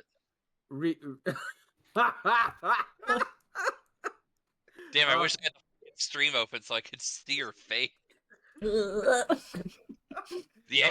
I knew it. That was the fucking sound I made in my head. You should have saw her when you said it. No. Oh my no. She's sitting right next to me. Yeah, I did.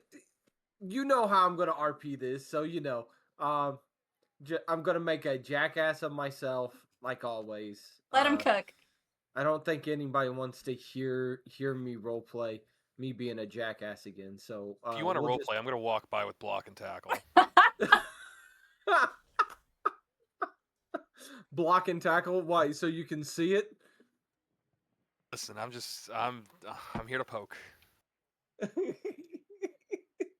Arn and Orn. What a good pair. what's your definition for the word poke there? Because it can have multiple definitions. Zone, they're doing the gay bar stuff. So, sure, we can RP it and roll at the. I don't care, RJ. Whatever you want to do. Need you to roll me a performance check at disadvantage first. And I'm proficient in performance. Come Disadvantage on. first. Let him do it. Let him do it. Come on. Now just give me a charisma save. Is it? How we doing? Not good in No. charisma.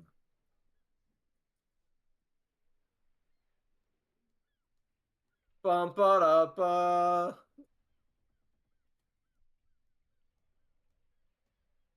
Well, my first dice was a 1. So, here's what Oh happens. wow. You make your typical remarks. You make your typical ass of yourself. Ha! You laugh it off. You seem generally joyous about it and fun-loving. And that little bit of honesty does come through. And it does get her interested. Like always. What'd she look like? Describe what she looked like. We Is got she hot? ourselves a half-elf blonde with green eyes. And she's like freckled to like Irish curse freckled, like all the way from the cheeks, forehead, down her neck. You can see it on her shoulders through her little waitress outfit. All right. So, well, we pass through here all the time, sweetheart. I'll more than likely see you again. This is like my stopping grounds. To always get some tea. I always love coming here, so I'll definitely see you again. Just remember the word gray bullet. She introduced herself as Hel Kerrigan.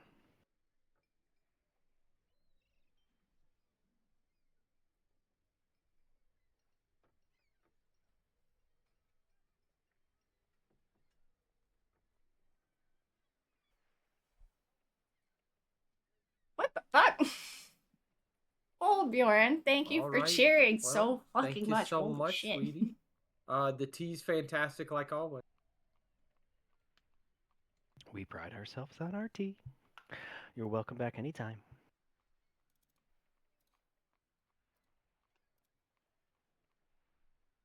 When she walks away and out of ear, able to hear me, I look over at Alex and I'm like, man, I pull them all the time in here, man. I All mean, the time. this is your lucky spot, bud. I'm just missing my little librarian. Oh, his librarian. I I can forgot introduce about you her. to a new librarian. No, there's only one librarian for me. And I But look wistfully into the distance and think about my betrothed. I'm telling you, man, there's a Betrothed. librarian at every port. So you can have a librarian at every port. No, that's all you, bud. I'm good. Thanks for the Okay. tea, though. You're welcome, bud. Hey, guys, I can dream, okay? Just because I said it doesn't make it fucking true. I can dream. Leave me alone, fuckers. What the fuck? Stop fact checking.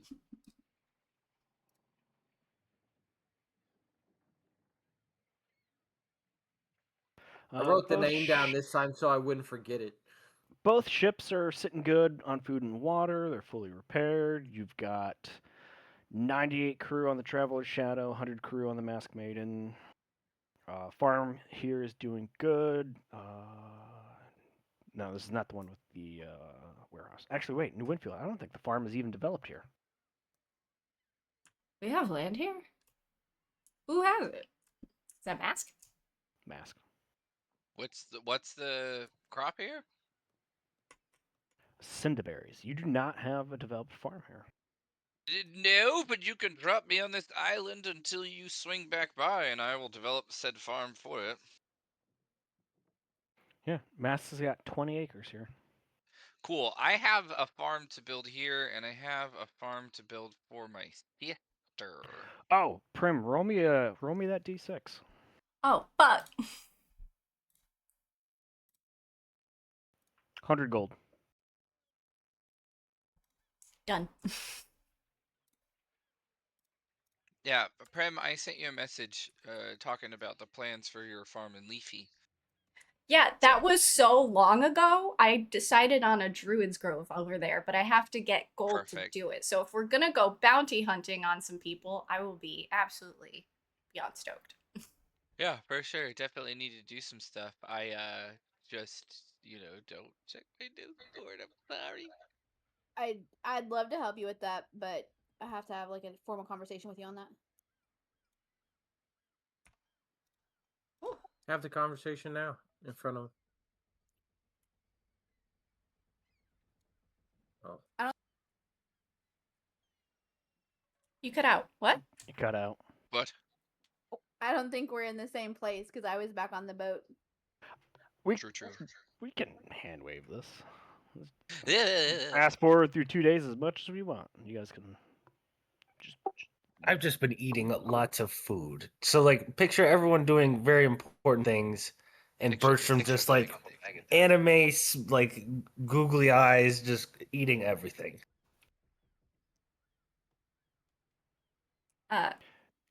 Cole, you received something from Fronde that had, what was it, Uog?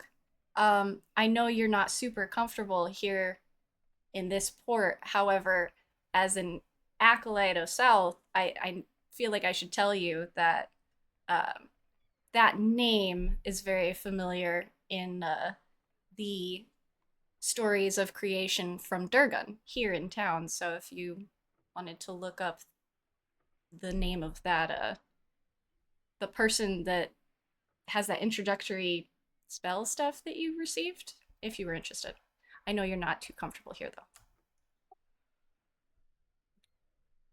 Yeah, I'm definitely interested, but I'm leery about wandering through town.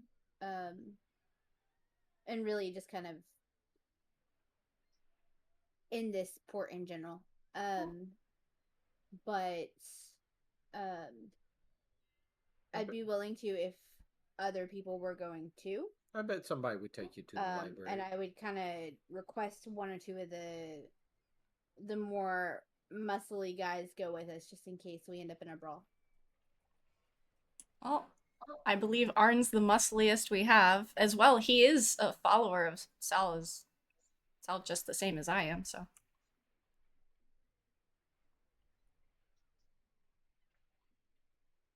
Then I'm game for that.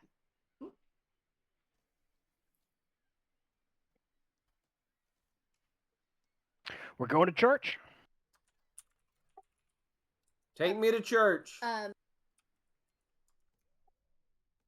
want to make sure that I am like fully like hooded through all of this and wearing that mask that I was loaned.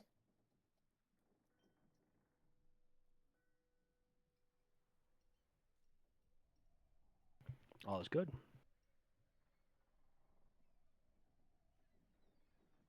Take me to church, baby. Take me to church. All right. Church district in New Winfield. New Winfield being one of like the first and oldest. There's not an All Saints temple. Every church here is represented. So if we're going to Uag's church, you locate the cathedral. No, it's not that like when I say cathedral, don't think it's like huge, like a basilica. But you find it because it's the one with the red scythe out front in the stained glass window. And all these seminaries or deacons or practicing priests and clerics here, they're all, imagine like friar robes, like brown robes, very plain. They all have a mace hanging from them on one side. On the other side, they have a censer that's like all wrapped up in a chain. Some of them carry books around. And this also is the same church that is the only church that would have the expansive graveyard in the back, seeing as everybody who dies everybody who passes away in Deer Gun, they get buried, regardless of which god they followed mostly in their life. They're always buried in the graveyard that is managed and ran by the Church of Uag.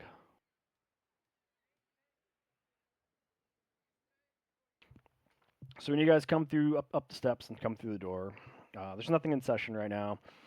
There seems to be like the seminaries are being taught over in like one of the wings, like in the chapel side. But a friar, his robes come up to you, and he's a Goliath. He's tall, burly. You can see the skin, the pale ashen skin, and the like tribalistic tattoos poking around his neck, poking out from his robes. But he comes up to the both and goes, "Ah, good day. How can I help you two?" Or three, whoever comes to the church. Good day. We were just looking for some information on Uog. Wig. I don't know how to say it. Oh, certainly. Follow me. He brings you over down the center pew to the altar, to the statue behind it.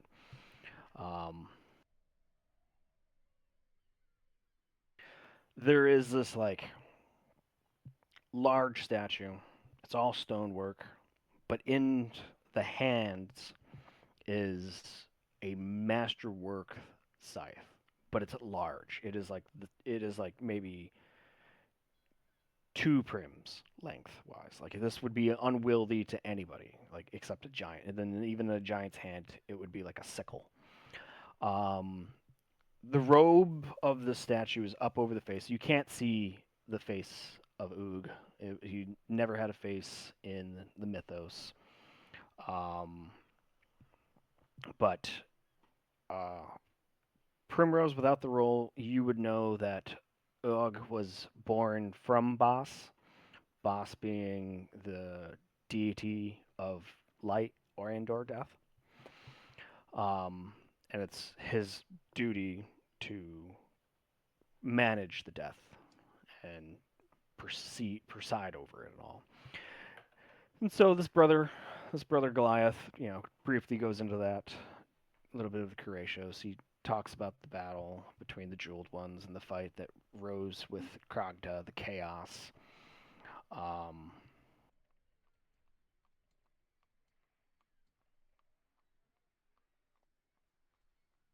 Talked about how Sao was regenerated. Boss, when he introduced himself as Death, the first thing that that Boss himself brought into the world by reaching down in through the chaos and when it was trying to become all of the creations that were lost and suffering from the Jeweled Ones and all their follies, he gave them peace and harmony. And then he says that is the teaching that this church gives to the Deer Gun.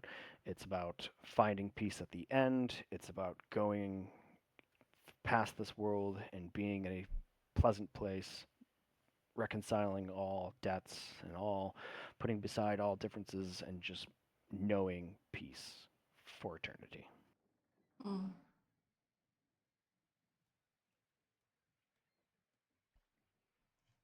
Okay.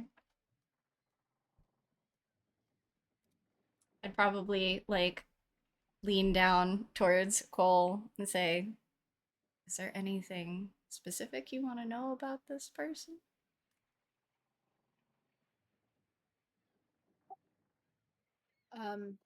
Anything and everything, weaknesses, strengths, usefulness. Weaknesses of a god? Of course, for a god. How else do you best them? Do not best the gods. You let the gods do as they do. They are all champions of their ways. They are meant to fill a very specific purpose and guide all of life. Each one of them controlling in their own domain, proceeding over it. The very land that we're so honored to walk on is all because Oog needed a place to put the torn souls to rest. The as much as Nader is the guiding jeweled one of creation of nature, nature wouldn't be able to flourish as it does without the earth, and the earth is Og. If I would say one thing, he may be credited with providing land that we walk on, but other than that, Urg is not a curator. He is just the one that gets the final say and can lead you to peace. Knowing Og is to know oneself's center and to be calm in all goings and comings.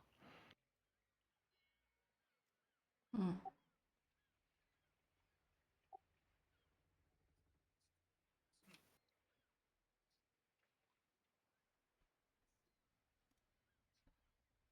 She doesn't lead anything else to be said, and just kind of is people watching everybody and how everybody else is interacting in this space as well. Most are going about their businesses. Over the time, you maybe see like a freshly grieving widow or widower come in to make arrangements or something, or like a family member, and they're taken off to like a side room or like the rectory to go over things. The seminary maybe breaks into prayer and like light chanting, but they're in the back chapel. You maybe see a couple other Deer Gun parishioners coming in doing like prayers and adorations. Because you're in the church, there's a separate gate that goes into the graveyard for anybody who goes to pay respects or whatnot to the dead.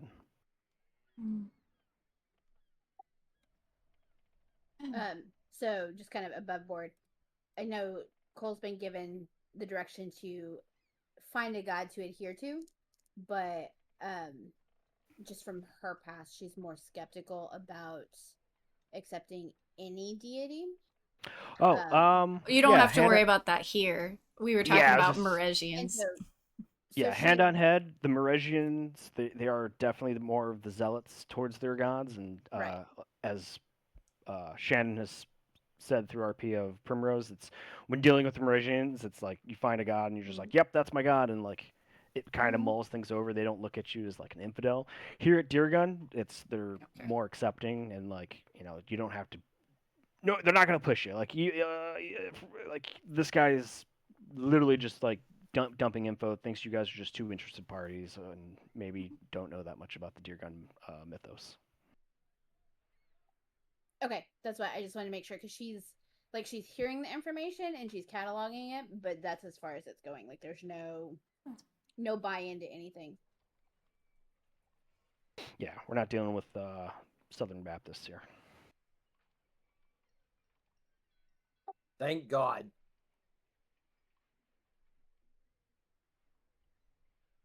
Is there any services or anything else you two perhaps need? I'm gonna follow Prim's lead on this. Well, if we have no more questions, I will pay my respects and we'll be out of your way. Thank you very much for the explanation. You're very welcome.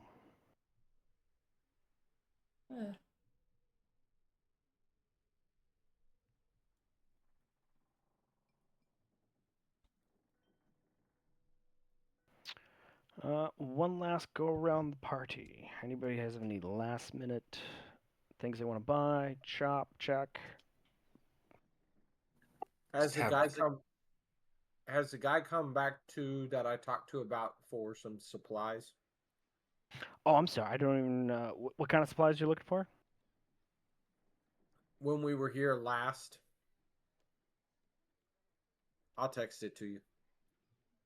I would like to shop for dynamite.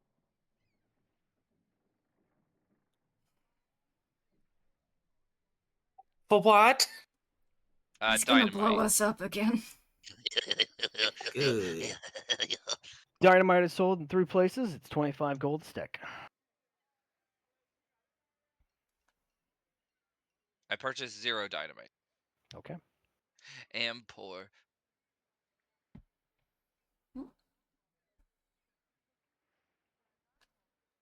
Otherwise, I guess we just wait for. Oh, can I buy? Do they have a fancy hat? I need a new hat. You're in Deer Gun.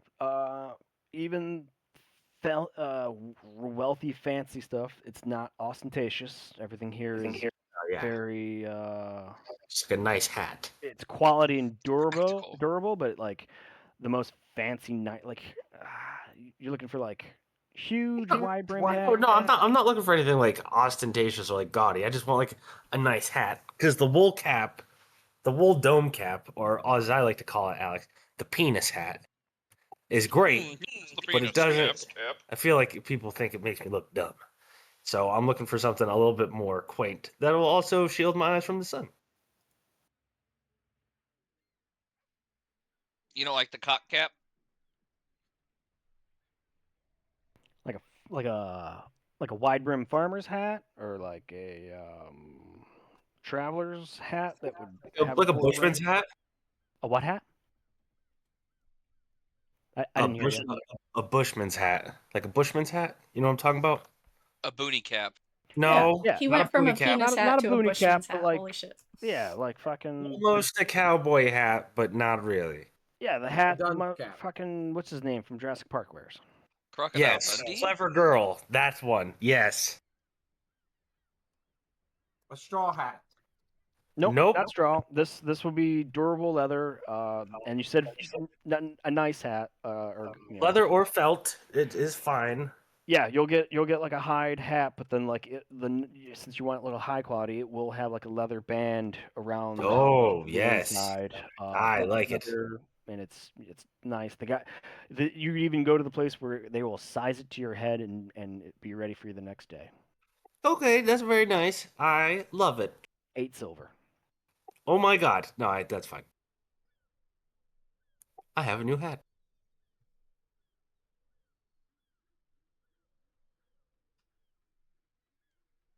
Very good. Very good. All right. If you guys are choosing to, well, no, the Blue Bear is just well, it's a tavern. No, you guys can stay here. If you guys are choosing to stay at the Blue Bear, it is 5 silver a night, just for a stay. I'll stay here. I'm staying there. The meals are 2 silver, 5 copper. Oop, excuse me. Okay. Got room on the ship, so I'm gonna stay on the ship. And it's free to do so.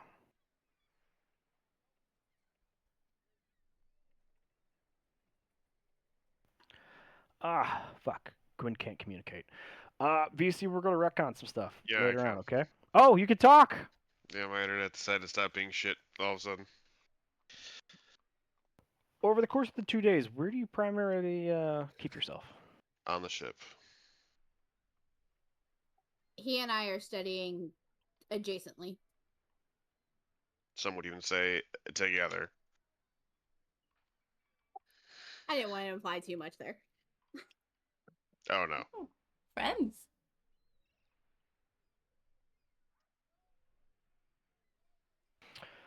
Very well then. Well, if you're staying on the ship, that takes care of that random encounter. So we are to the 6th of Nevada, 1573. The snow hasn't reached New Winfield. You can definitely see the mountains and the snow caps are getting larger. But it has been cold, and the wind has been light, and it's been blowing in. Let's see, 2 days worth of rumors. Here's what we got. Between what the crew has found out for you guys' days of travel and being in the interior, you've picked up news and rumors that Merez has taken quite the beating in the north center part of the Olaine between Tone Island and Castillo Island. Primarily Schenectady was blockaded, seeing as Ilion and Manulus are the closest ports to that. There's rumors that the fleet from Onondaga and Chittenango are arriving in Chictoga for a rebuff attack. However, the elves and Deergun have also amassed additional forces, namely around Gorgain, Derry Kane, and between Clagrana and Casterwellen. A large portion of the Deergun's navy of Avacava Island has positioned themselves around there.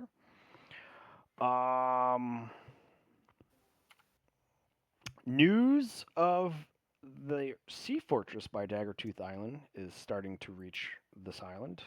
News that whatever sea fortress whoever owned there was attacked by the Empire. The Empire has laid waste to it. They're now out there doing construction on the sea fortress. Looks like they're going to repair it and restore it. The deer guns are a little nervous of this because of its proximity to Hartwick.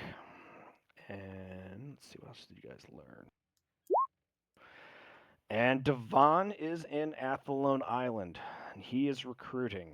He's either in Bond or Foil. Nobody knows which ones, but he is. Athlone Island is next door to Horseshoe Island.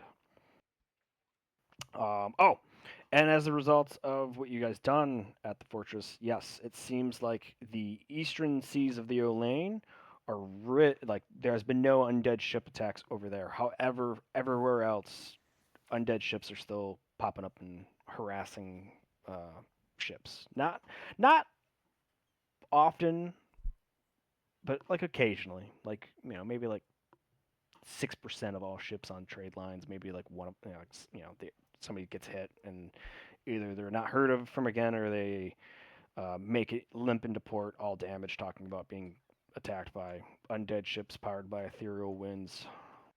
Yeah. Does anybody have any questions about the world, or maybe tries to ask any townsfolk, or see if the crew has learned of anything specific? Does anybody have any of those kind of questions? Nope, just a question about something else entirely. What you got? Can I learn cleric spells that you gave me in the book?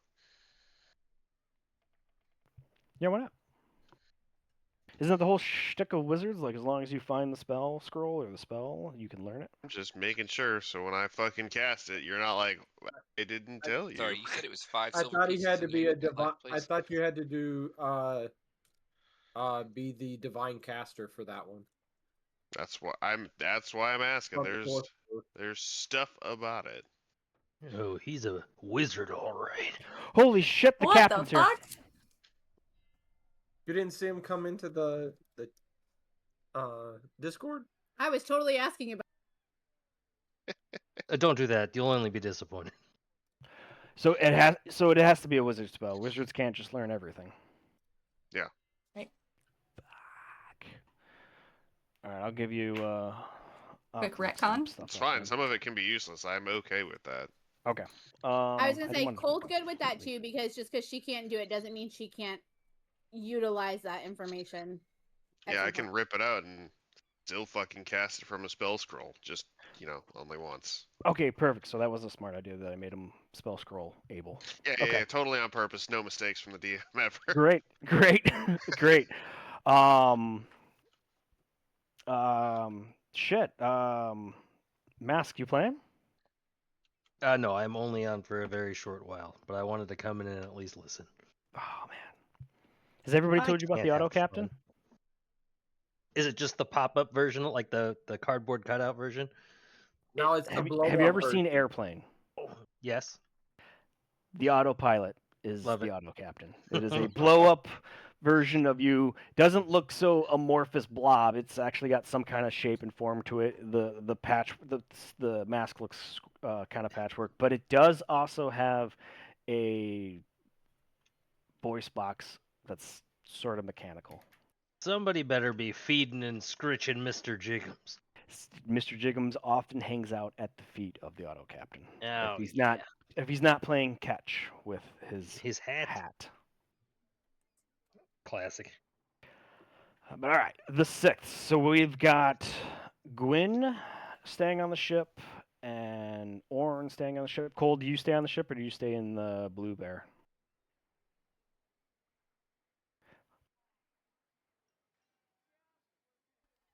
She's Let me dead. ask. She's Let me ask dead. this: when it becomes the 6th, and everybody knows it's the 6th, does anybody go to the Blue Bear to meet up with the dragon when she shows up? Yes. Yes. Yeah, I was staying there, so. No. I get up out of my wonderful hammock and head to the Blue Bear to see my grandma.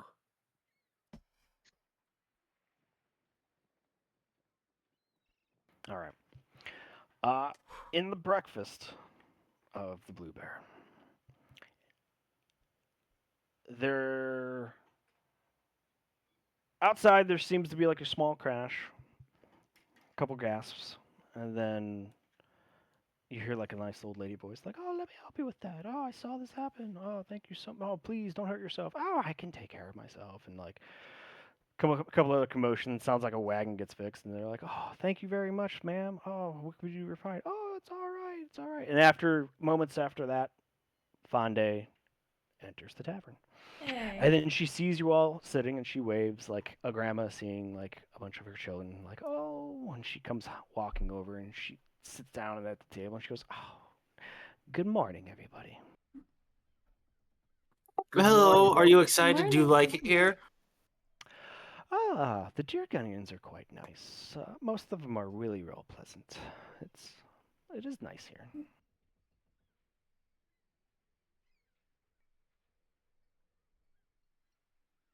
That's great. They're all right. Indeed. Well, I'm ready to meet the governor when you all are. I assume we have an appointment today? Uh, I guarantee he'll make time. Ah, goodness. Good, good, good. I'm not too familiar with all the politicking and all the customs, but I will follow your lead. All right, well, if everybody's ready with their food, we can head out then.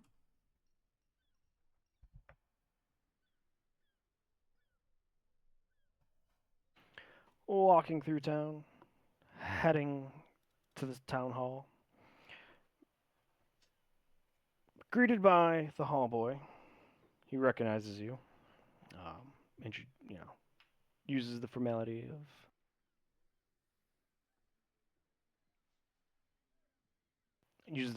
of calling you Captain Primrose as a privateer. Okay. Um,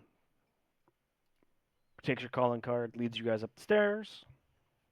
You guys set out. He walks into the governor's office, comes back out and says he'll be 10 minutes. He's just finishing breakfast. Okay. In about 7 minutes, the door finally opens. Governor Rowlett pokes his head outside and he yells down the hall. He's like, "Come get this tray." Oh, Primrose and the Masked Maiden crew. Welcome. Sorry, I had to finish my dinner, or my breakfast. Come on in. Governor Rowlett, good morning. It's lovely to see you. It's great to see you as well. Has not been such time since we last spoke. I take it you have yet to set out to find the dragon's lair. Oh, no, sir. I gesture to Fronde. I say, Madame Fronde has taken time out of her schedule to entreat with you, just as you asked. Yeah, that's her. That's her. You see Right him there. look from you to this little elderly halfling, back to you, back to her, to Birchstorm when he says what he says, back to her. The halfling bows and goes, "Good morning, Governor." And he's just like, you see his jaw start to like unhinge and like fall down slowly, and he captures himself after 3 seconds, and he straightens up and he like brushes like invisible crumbs from his robes, and like again he's like, ah. You see him drop to a knee and arms out, bows like, "Good morning, madam." You see her chuckle like, "Oh, you are too kind. You are too kind. Please, none of that. Get the fuck Just out. because of what I am. You are the governor of this city, and I've been around your streets before. Think of me as one of your citizens." You see him all like straighten back up, and you see he's like completely off, but like he's like the first time you've ever seen this governor ever in an awkward position. He goes, "Forgive me, madam. I've never had the pleasure of being in the presence of a dragon. I heard tales that you were shapeshifters, but you've been to my city multiple times. How was your stay? I hope it was enjoyable." she walks over and puts a reassuring hand, like a grandma's pat, on his arm. And she goes, "Governor, you have a wonderful city. Your people love you. You're doing a fine job. It is not for me to judge. As far as I know, you are a right and just man. Please, let's sit in your office and talk. Miss Primrose has told me you wish to entreat with me." Yes, yes, please come in, please. Would you like anything to eat or anything to drink, Madam Primrose Crew? We just No, came I'm for good. breakfast, but thank you. I'll take a strong whiskey with breakfast, please. Thanks. Uh, Damn, you Certainly. guys, they're making me look like a mooch. Come on, y'all. Brandy goes, a nice little tea would be nice. I like your cinderberries. The Deer Guardians seem to have a very good way with all your spices in use. You don't depend on that syrup that the Empire uses. Oh, you don't say. Oh, you've been to Shannon Borough, I take it. Oh, I have. I have plenty of times. I've been on this island quite a while. I've seen both cities. As he's pouring the highball glass for Alex, he pulls the string. The hall boy comes up and he goes, "Tea with all the fixings, please, on a platter." "Yes, sir, right away." And the hall boy disappears. He hands Alex the highball. Goes behind his desks. He sees Fandre sitting in the chair on the other side of the desk, and he sits down. He goes, "Right, as your tea's coming, thank you for coming to meet me. And thank you for your kind words, madam. Yes, I try to do what's best here for the people. It's not always easy pleasing thousands of individuals, but nonetheless, I safekeep them as best I can. I wish to entreat with you. Again, correct me if I know anything that's wrong or not what should be recorded in the histories and the knowledge books of what a gold dragon stands for. But if you are of what is written, I am asking for your help. I'm afraid that the Olain will spin out of control with all these constant wars, with all these nations, and I was hoping that you would head been to Shannon and Barrow. I'm guessing that you have not met with the viceroys. Oh, this is my first time meeting with a city official. Ah, well, I was hoping if you would help broker a peace deal.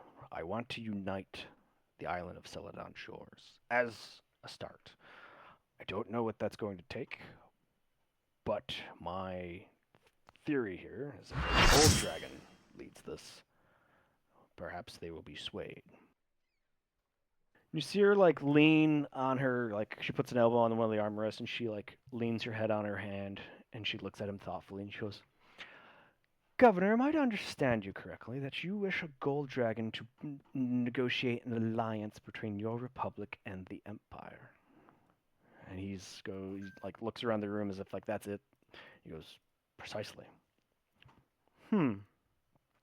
I've spoken with Primrose and her crew 2 nights ago about their dealings. I too have a good idea of this world and what each nation is. I do believe you'll be hard pressed, and as I understand it, you have no High Lord above you governors here in the Olain.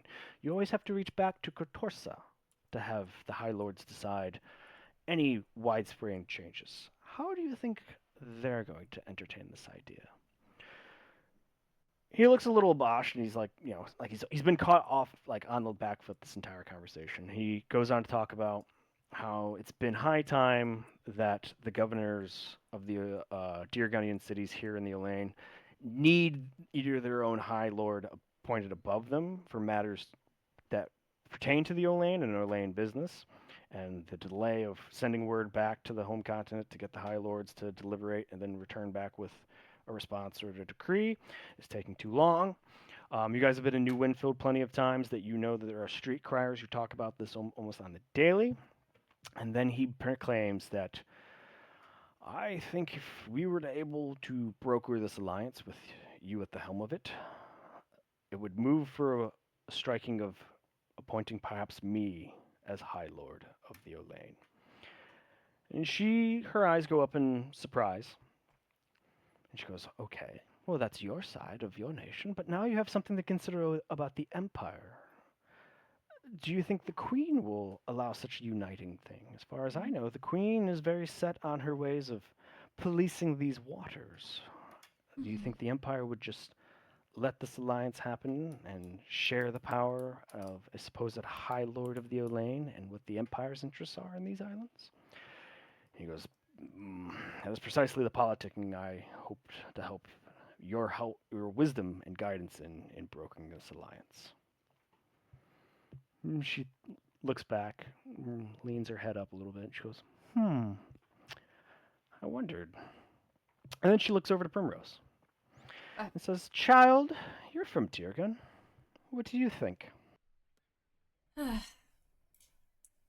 uh, well, I do agree that the wars have been too much, and there's been too much bloodshed.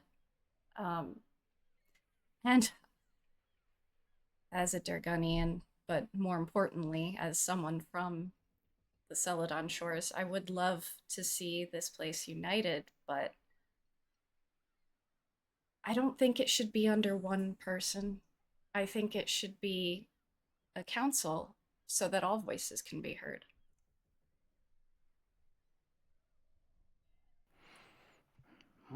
There's wisdom in that. But I'm just a privateer, so far be it from me to speak on such things. If I may speak, Certainly. as a Durganian and the son of a prominent family, I would say that I agree with my sister. While we do not share blood and we were not raised the same way, a council would be the best. And united under a single mind, a single voice, is near tyranny. It's teeters too close to tyranny. I have recently denied my own father access to designs of weapons of war because his mind was clouded with profitability. The ability for a human mind or mortal mind to be corrupted is an ever-present threat, and that is why I keep the close counsel of my sister and my crew. And I would back her up in saying that it can't be a single person or a single voice. It needs to be representatives of multiple nations. Every island as an individual island represented, because we would know we have well over 150 acres spread between almost 5 different plantations and farms in the Olain. Each of them is completely different. The people who work the land, the crop that they grow, the individual economic missions that they have. It is such a variety. We can't sing in unison, the same note, the same pitch, the same tune, and expect anything good to come from it, because the person leading it would then, kind of just take over. A chorus is what we need.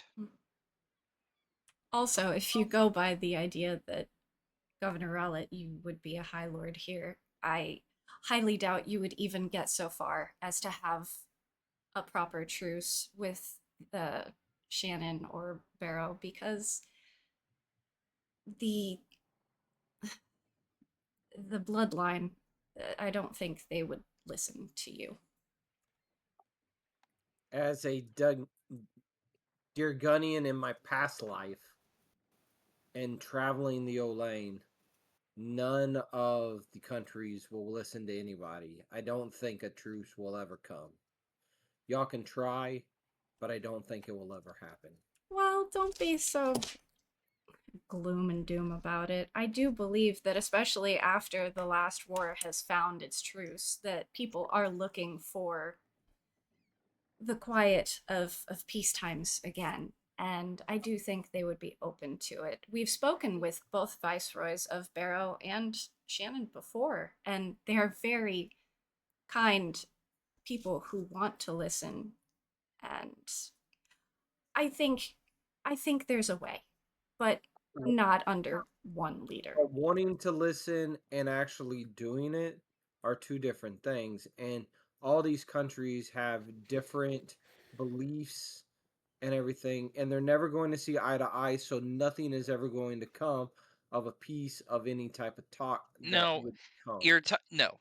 The concept that you have is everybody thinks the same way. We don't need that.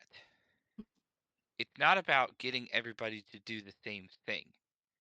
It's about getting everybody to leave each other alone. And we have that problem now.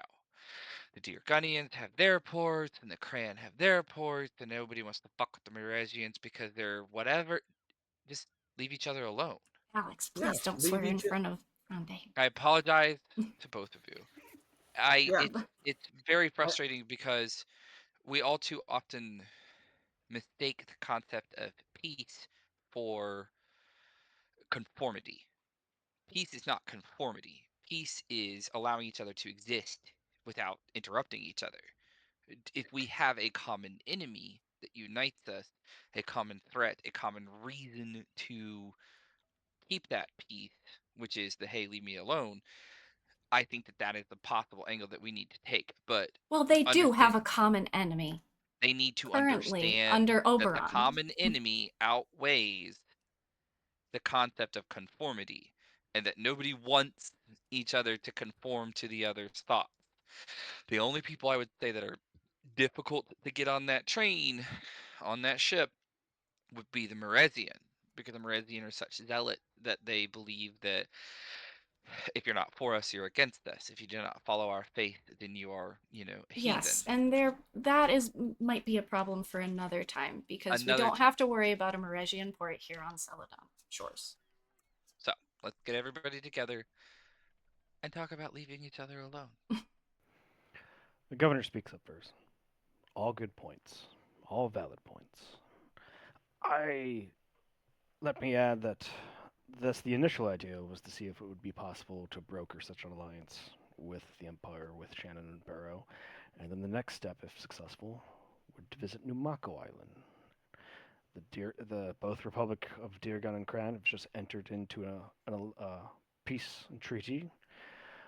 I think it is a ripe opportunity to get both Gogane and Derricane, in which case now we have a very large region, nay, pretty much the central artery of the Olaine under an alliance control. It would then, I would hope, apply a little bit of pressure for surrounding port cities of all three nations to fall in line. I do agree that if this is to be successful up to this point, if this plan, that yes, Meresians would be a common enemy to this alliance.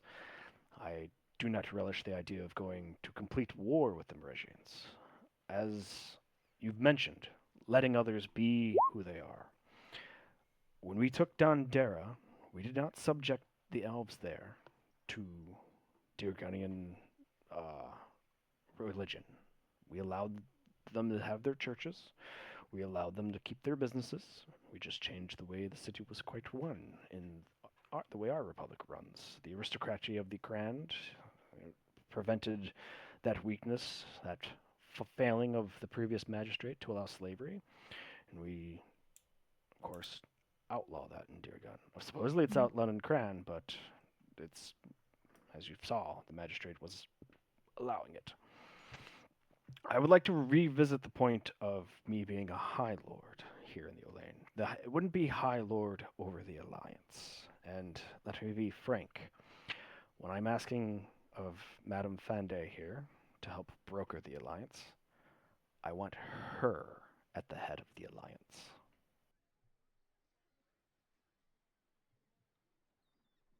I look to see Madame Fronde's reaction to that. Her eyebrows go up. She takes her spectacles off. She cleans them on the inner shirt of her robes and puts them back on her head, and she looks back up and she goes, "A dragon to preside over an alliance of civilization. I don't think I've ever heard of such a thing ever happening before. She looks over to your motley crew again, and she goes, "What little you know about the viceroys in this royal bloodline? Do they revere dragons as much the way as the Deargunians?" I'm afraid I don't think I've ever spoken to the viceroys about dragons, honestly. I'd look around. Has anyone? No. Last time we. Well, shit, man. We've talked to a lot of dragons. Oh, I'm so I sorry. wouldn't say a lot of dragons. But Yeah, we 3. 3 is a lot more than most people get to we talk have to. yet to meet anyone who would be foolish enough to not revere a dragon.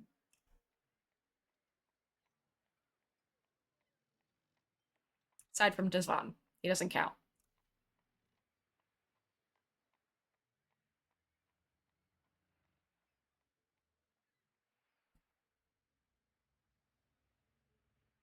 If any one person was to stand at the top of this alliance, I do agree with Governor Rowlett. Madame Fronde, you would absolutely be a wonderful choice. I agree. Just anybody that would be neutral, that would not side to either side of the any one nation. Yeah, and Madame Fronde has watched these towns come from humble beginnings to what they are today. If anyone knows how to handle it, it would be her.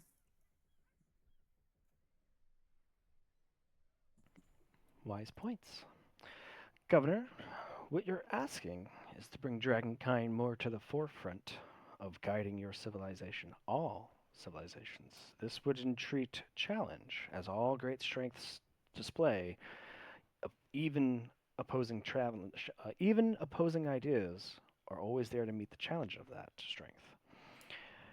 You ask me to be the head of this alliance? My kin might also respond in kind. What would happen if Solthraxon and his agents turned Avakava Island into its own alliance that would be directly opposed to us? You'd be pitting your own Dirganians and other clans against their own countrymen. Yeah, she has a Again, point. I believe new nations may come out of this that don't want to be a part of an alliance. Um, they become what would be known as maybe as city states or something like that.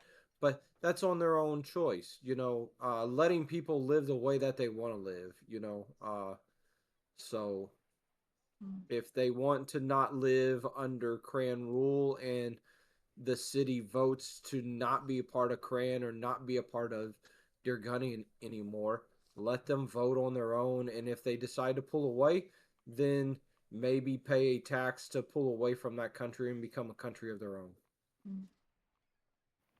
Well, Wow. the power of dragons is quite well known, and it wouldn't be surprising if people flocked to find other dragons to heed.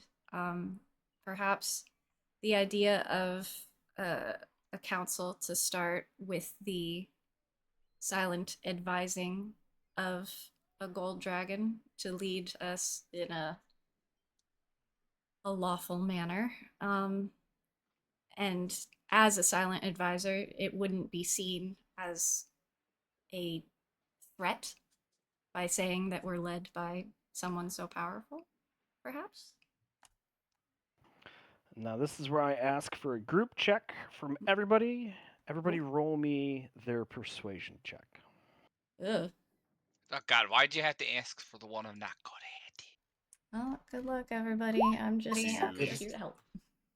You want it from the people who Someone aren't in- there? If you're not there, you don't have to add it. Okay. I'm not persuasive. I'm just making a knowing smile. I told you I wasn't fucking good at this. Bastards. Wow. I'm quite Alex, charming. Alex farts. Excuse It's the It whiskey. are. Whiskey. Not a bad one, like not a soupy fart, just like a. Just a nervous poot. Yes, that is. Oof, that's what it was. It's the butt clencher. The. Yeah. Mm-hmm. Oh my god. Fonde's eyebrows raise. Looks over to the governor. Stands up. And, stands up at halfling height. Pretty much she's the same height she was sitting in the chair. And she goes, Governor, I'm moved by this idea, and I think we ought to try this. I think you and I shall head to Shannon or Barrow, and we should entreat with the viceroys there, and see where this goes. You have an enterprising crew here working for you. They are quite knowing and wise. I don't believe you know how valuable this group of privateers really are. The governor then looks at you all and goes, "Oh no, I do owe a lot of success to this bunch. Indeed I do."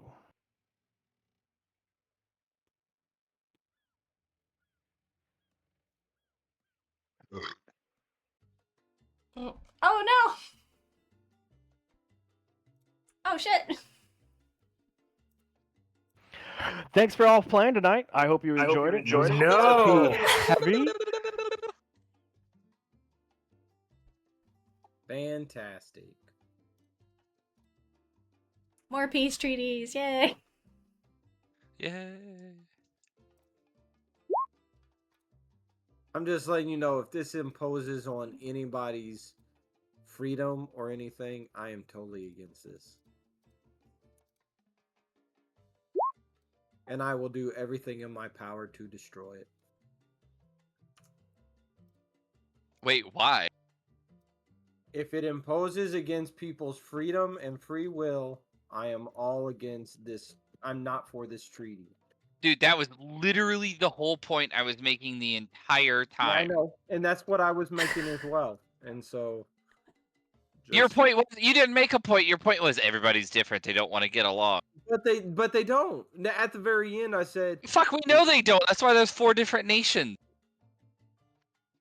So far, And just there could be above more table, coming, though. above table, Barrett. Yeah. You did propose to have this alliance being advised and guided by a Yeah, I know. gold dragon. It's gold dragons, lore-wise, lifted right out of the monster manual. They champions, they're dedicated foes of evil. So they're not going to like enslave an entire. It's not the dragon. out of It's not the civilization. black dragon that we need to visit Listen, for our Sulfraxon penance. never steered us wrong. All right. Oh, never. God. Not one time.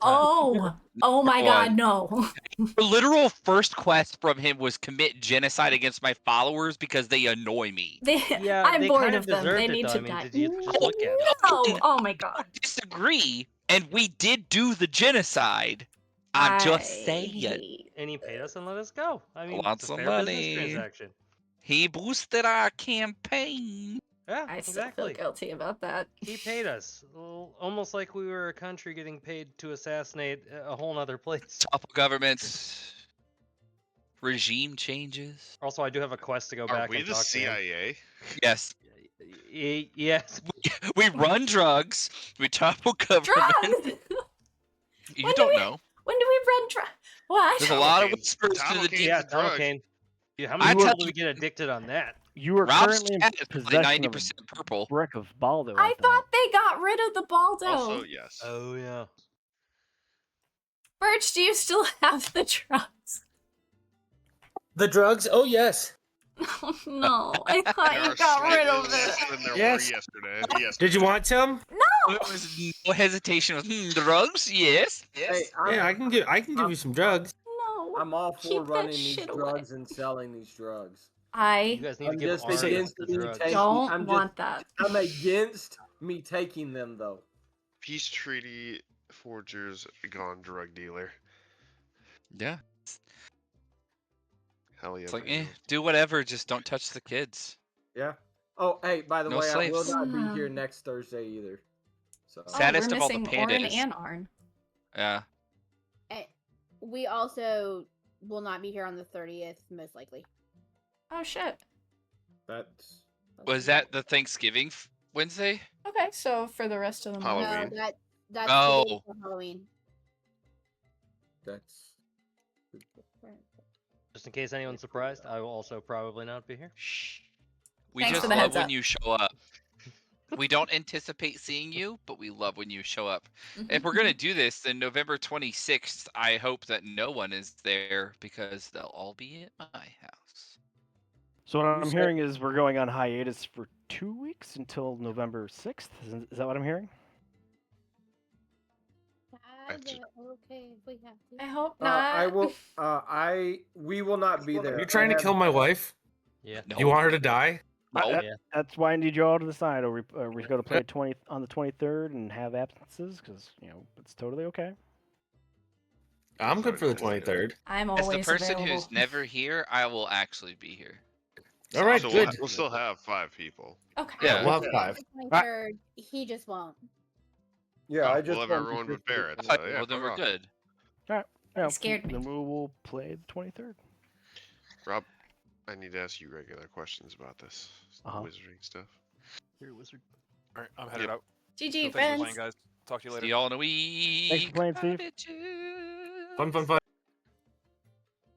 I love them. All right. Thanks for hanging out. We had a lot of political talk. I didn't expect that, but it was nice to hear everybody chit-chatting in a way. It made me happy.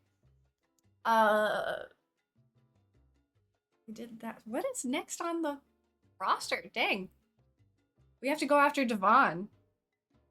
We also wanted to get our funds from the bottom of the ocean. Okay, we'll discuss that next week. I think they said that we're good. So, yeah, all right. Well, we'll be hunting the dragon hunter.